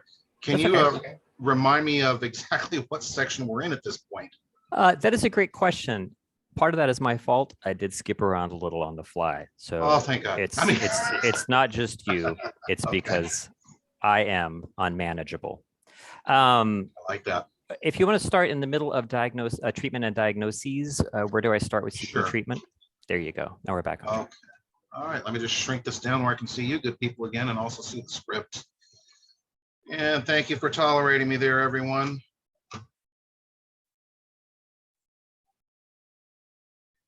Treatment and diagnosis, correct? That is correct. Okay. I like this one. Where do I start with seeking treatment for my 16-year-old daughter?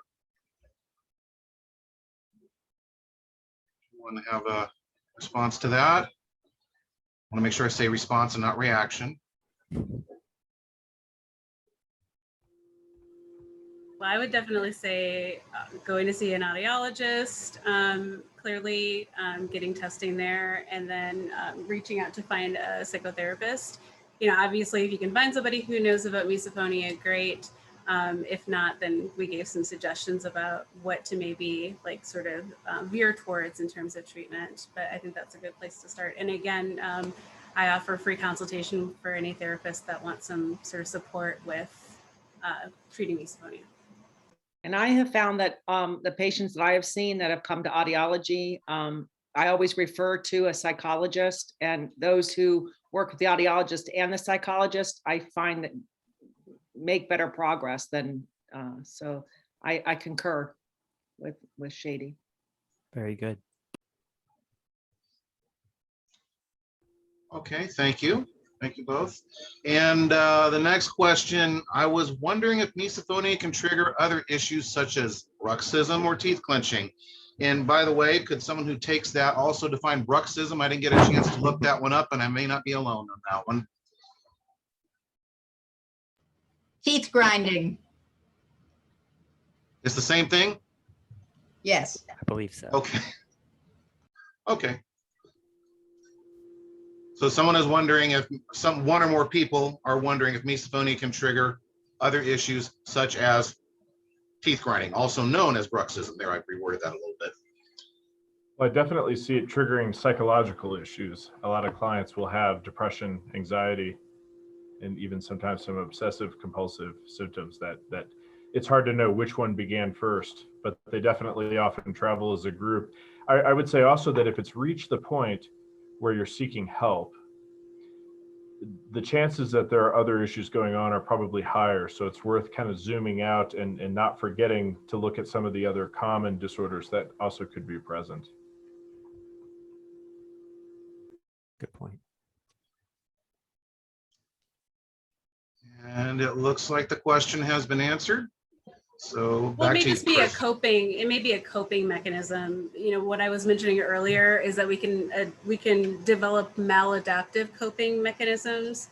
So that might be a way of dealing with the stress of it, right? Clenching the teeth or teeth grinding. So I think that may be why there's not much of an answer, because I assume that it may be a way of coping that isn't helpful like in the long run, but maybe helpful in the moment.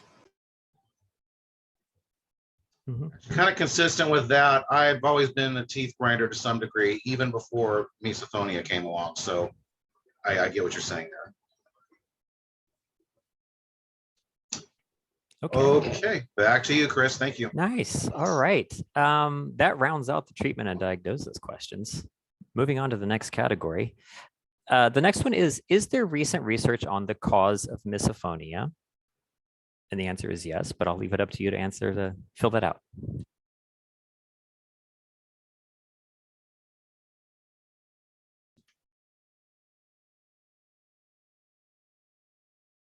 Who wants to dive in on that one? I'm not sure everybody is up to speed on that. Maybe some of these clinicians are. It's a little bit challenging in some ways to keep up with the field of misophonia with new research.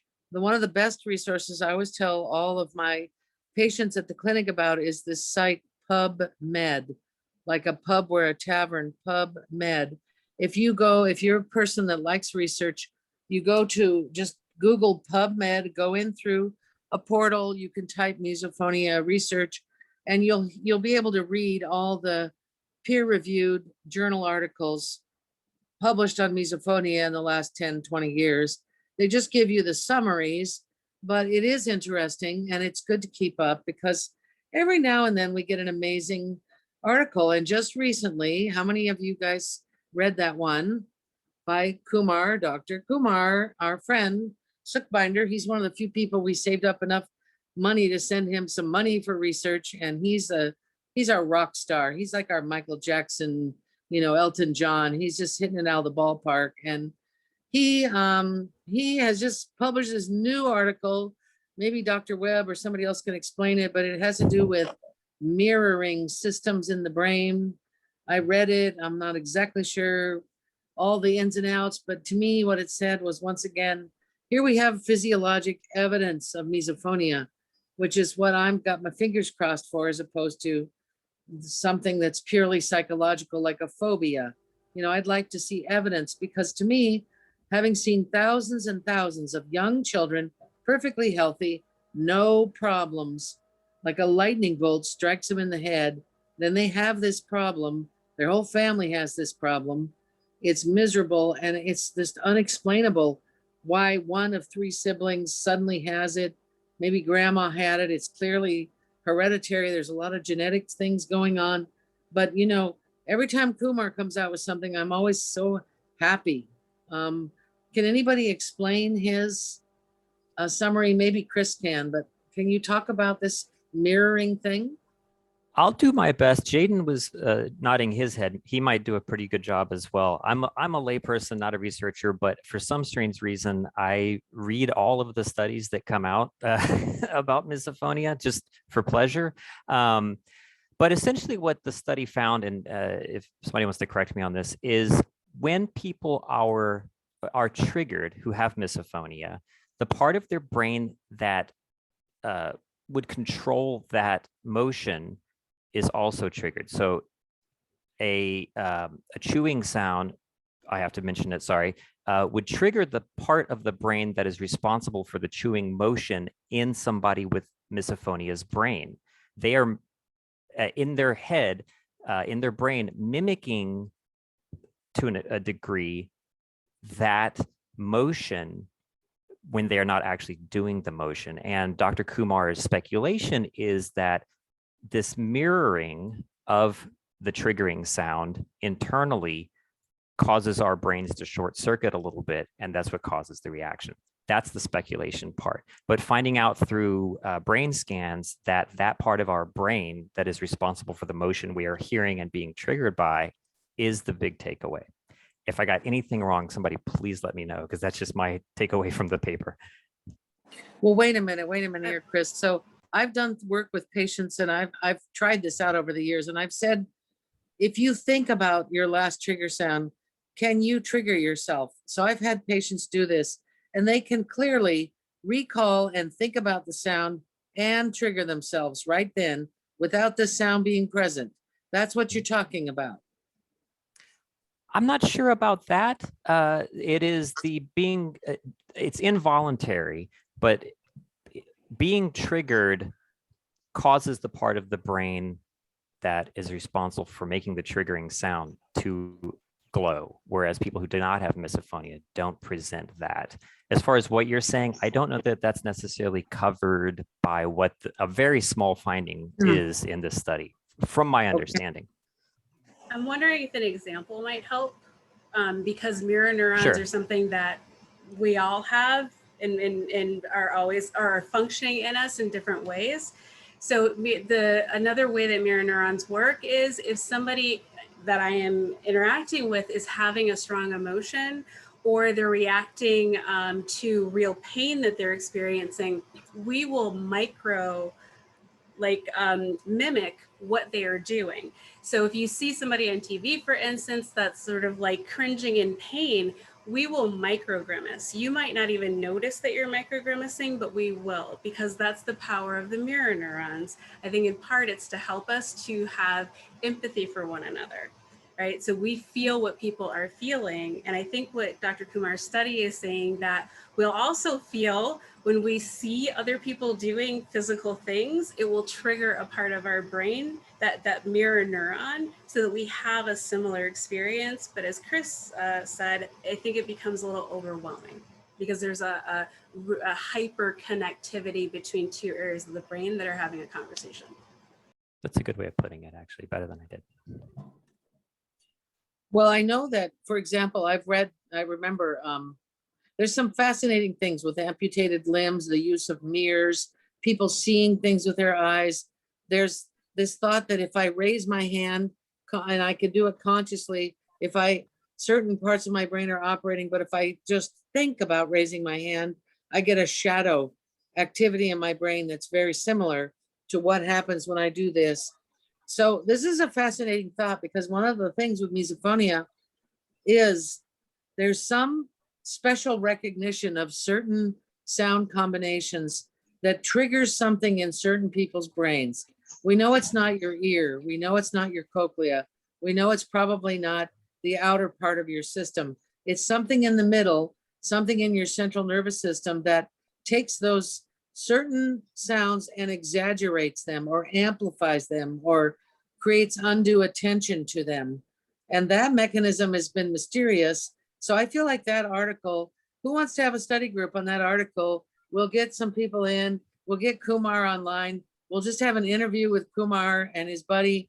We'll put out a nice notice on the Misophonia Association.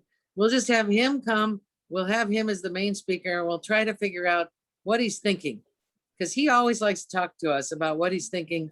It's so much better to hear it directly from him. You think that's a good idea? Maybe we should do that. Try to put that Sure. together.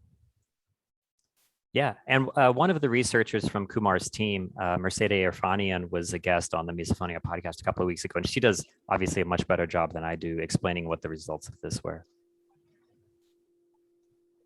I think it's really interesting also. We know that emotions, memory is very much guided by emotions. If something is emotional, you're much more likely to remember it, especially if it's a really strong emotion, fear, disgust.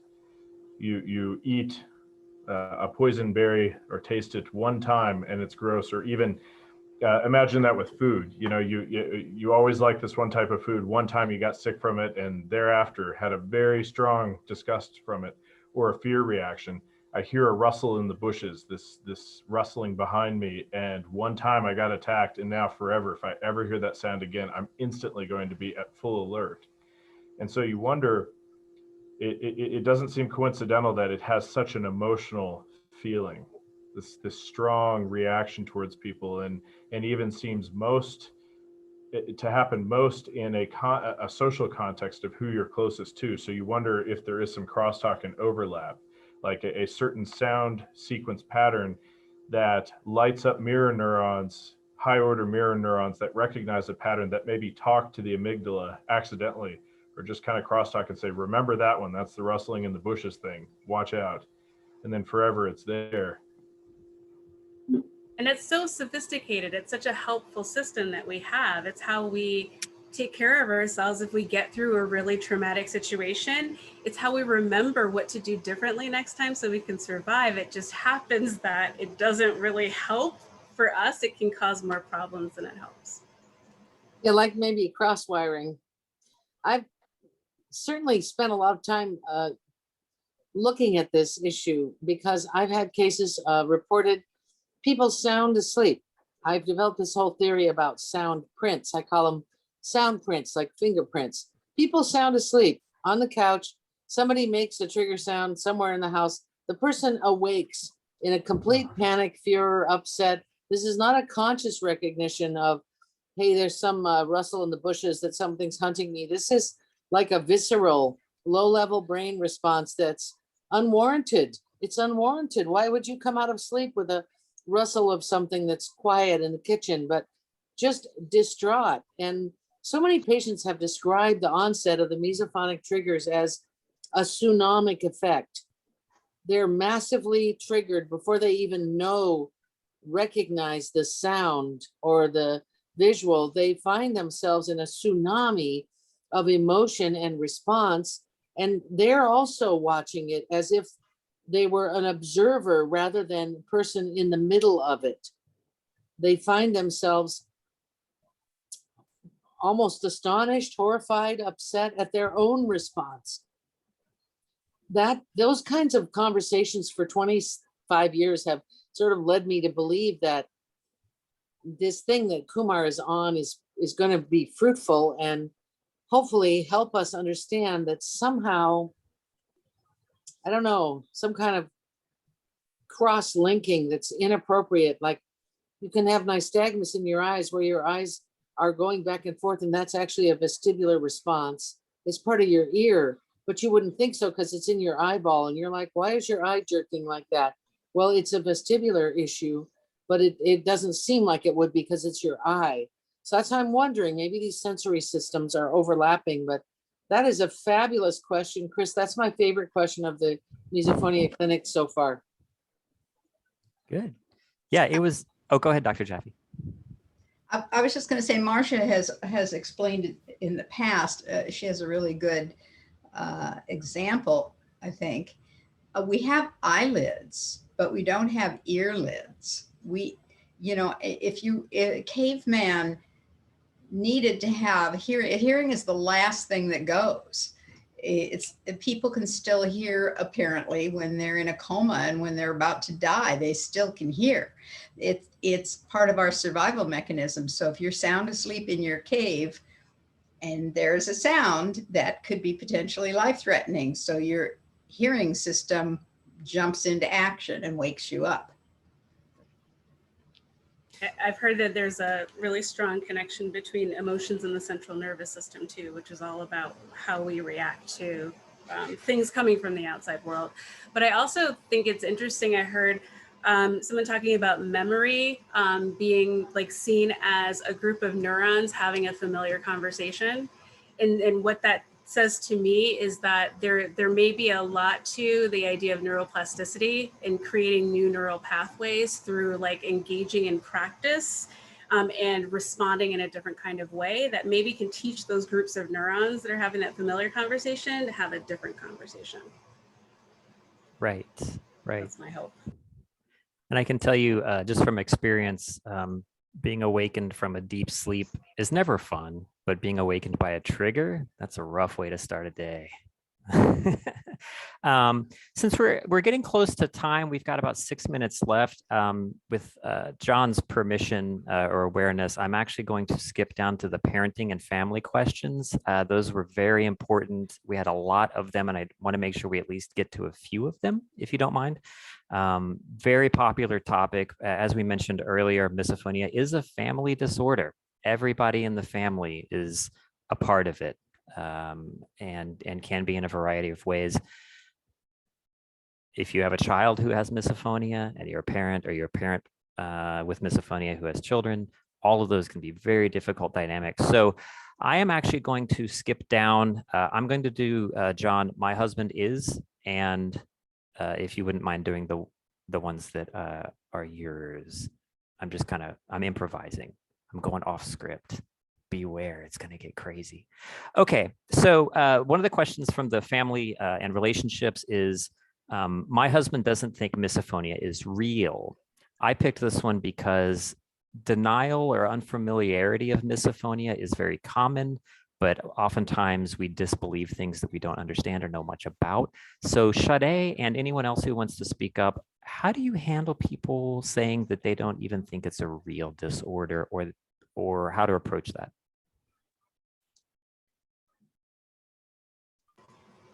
Yeah, I think they can be somewhat difficult questions to answer in general like this. I want to ask more questions about what's happening around that. And I'm not sure that I would necessarily say anything different than what a misophone might do, which is to encourage, there's a lot of stuff on the internet out there about misophonia, so that may be a good place to start.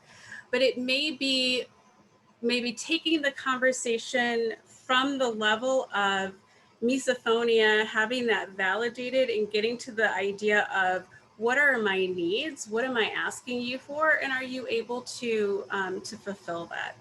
Versus, do I need this person to validate that what I'm experiencing is misophonia? You're experiencing it whether your partner calls it misophonia or not.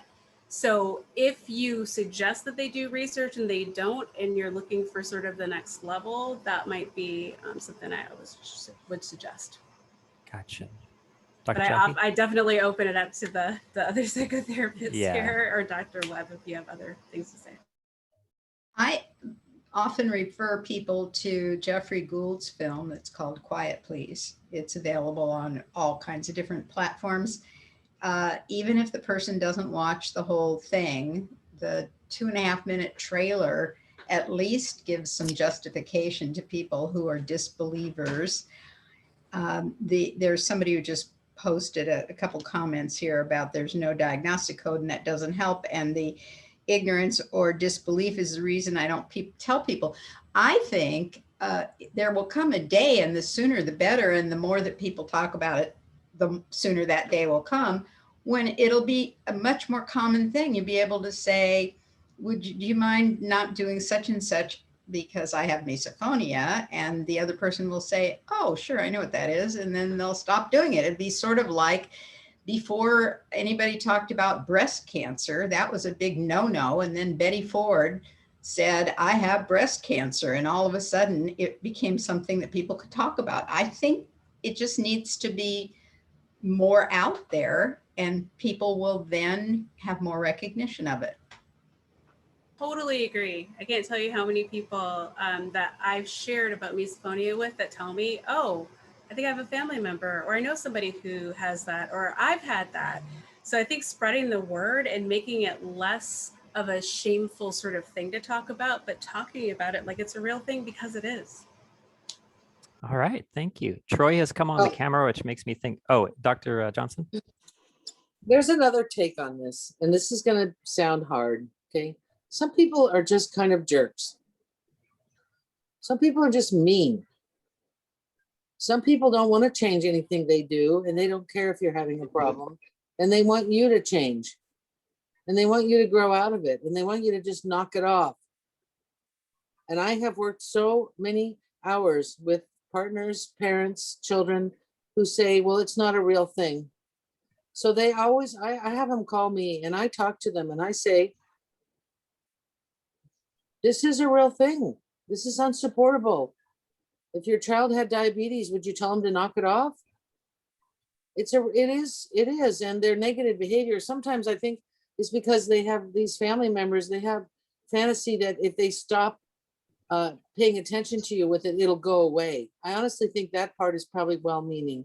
I even had a parent the other day say, well, my child's going to have to go into the real world, so I'm just helping her get ready because it's not going to be easy out there. I mean, that's like beating somebody before they go out in the world and get beat. I mean, does that really help you? I don't understand this approach, and I feel like it's a very difficult thing for somebody to have misophonia in the first place. And then when your family either doesn't believe you, like your husband, it's not a real thing, that's actually very discouraging for people who have misophonia. And somehow they might need help and support to get stronger, to be able to stand up for themselves, you know, and that's part of the clinician's jobs, I feel, because it really is not fair if you live with somebody like that and they just negate your condition all the time. I honestly feel like that's reprehensible. You can tell I'm not comfortable with it. I don't think it's fair. So I hope we all stand up for one another. Another example that I sometimes use is peanut allergies. If you had a child who was allergic to peanuts, and to such a degree that they had to be taken to the emergency room because their throat was closing up and they couldn't breathe, would you continue to put peanuts in their environment? Or would you say, oh, we need to protect this person from this thing because for some reason their system is reactive to it? And at school, they now do, and on airplanes and every place else now, people are so conscious of this that children are not supposed to bring peanut snacks to class because somebody in their class has a peanut allergy. I think it's a matter of education. Yeah, I've used that metaphor before as well. Even though misophonia is not an allergy, people understand allergies and can correlate it metaphorically. Troy has come on the group, so I'm assuming I need to wrap up. Is that correct? I think it would be a good thing to begin the wrap-up process. All right. This has been eye-opening, everyone. I enjoy these a great deal. To our panelists, thank you very much. To everyone attending and who submitted questions, definitely appreciated. Sorry we couldn't get to all of the questions submitted. However, I would remind you to reach out and contact the panelists if you want to reach out to them directly. You're also welcome to contact myself or John Smoot through Facebook or other social media if you have questions about living with misophonia. But thank you to the panelists. Thank you to all of the attendees. Thank you to the Misophonia Association and the board for putting this on for free. This will be posted on YouTube in the coming days if you want to rewatch any sections of it. There will also be a post-clinic survey that will be coming your way, a Survey Monkey survey to get your input on the experience. Dr. Johnson, do you want to say a little bit about the upcoming convention? I was just thinking, I think I need to spend the rest of my 60s getting rid of some of my opinions. I'm gonna pare those down, but I am kind of passionate about this whole thing. I just can't resist it. I want to keep going. I want to see the story through. I want you to all feel satisfied that people are working on your behalf, that we're working together. You know, it's so much brighter than it was before, but I just want to do better. And I hope you'll come with us on the journey. Thank you, Troy, a million times, and Chris now, and John the Smooter. We've got our friends. Volunteers expanding rapidly. It's unbelievable, the amount of support. And, you know, I'm just so glad to have the time and energy and health to come and spend this time with you and all these wonderful people. I hope you send them all a card of thank you, Dr. Webb and Shade and dear Jeannie. We're coming to Philadelphia, Jeannie, only one more year, we promise. We're going to be there. And Jolene, of course, long-standing faithful friend of Misophonia forever. She and I are in a lifetime servitude here. And Cindy, who left. But thank you all, and know that we're thinking of you all the time. This isn't something we just do on vacation. This is our work. So. Agreed. Yeah, we can do it. Yep. All right. Thank you, everyone. Have a great rest of your afternoon. Appreciate it. And Thank you all. farewell. Thank you so much, John. Thank you. It's a pleasure. Really good job, Chris and Smooter. Good job on the questions. You guys rock. Thank you. See, Appreciate that. It was an honor. this is Great job, fabulous. guys. I like Okay. your changing backgrounds. In about 5 seconds, it's all going down. So say your final goodbyes. Thank you, everyone. Thanks, Jaden. Did you have fun? 5, 4, Absolutely. 3, 2, 1.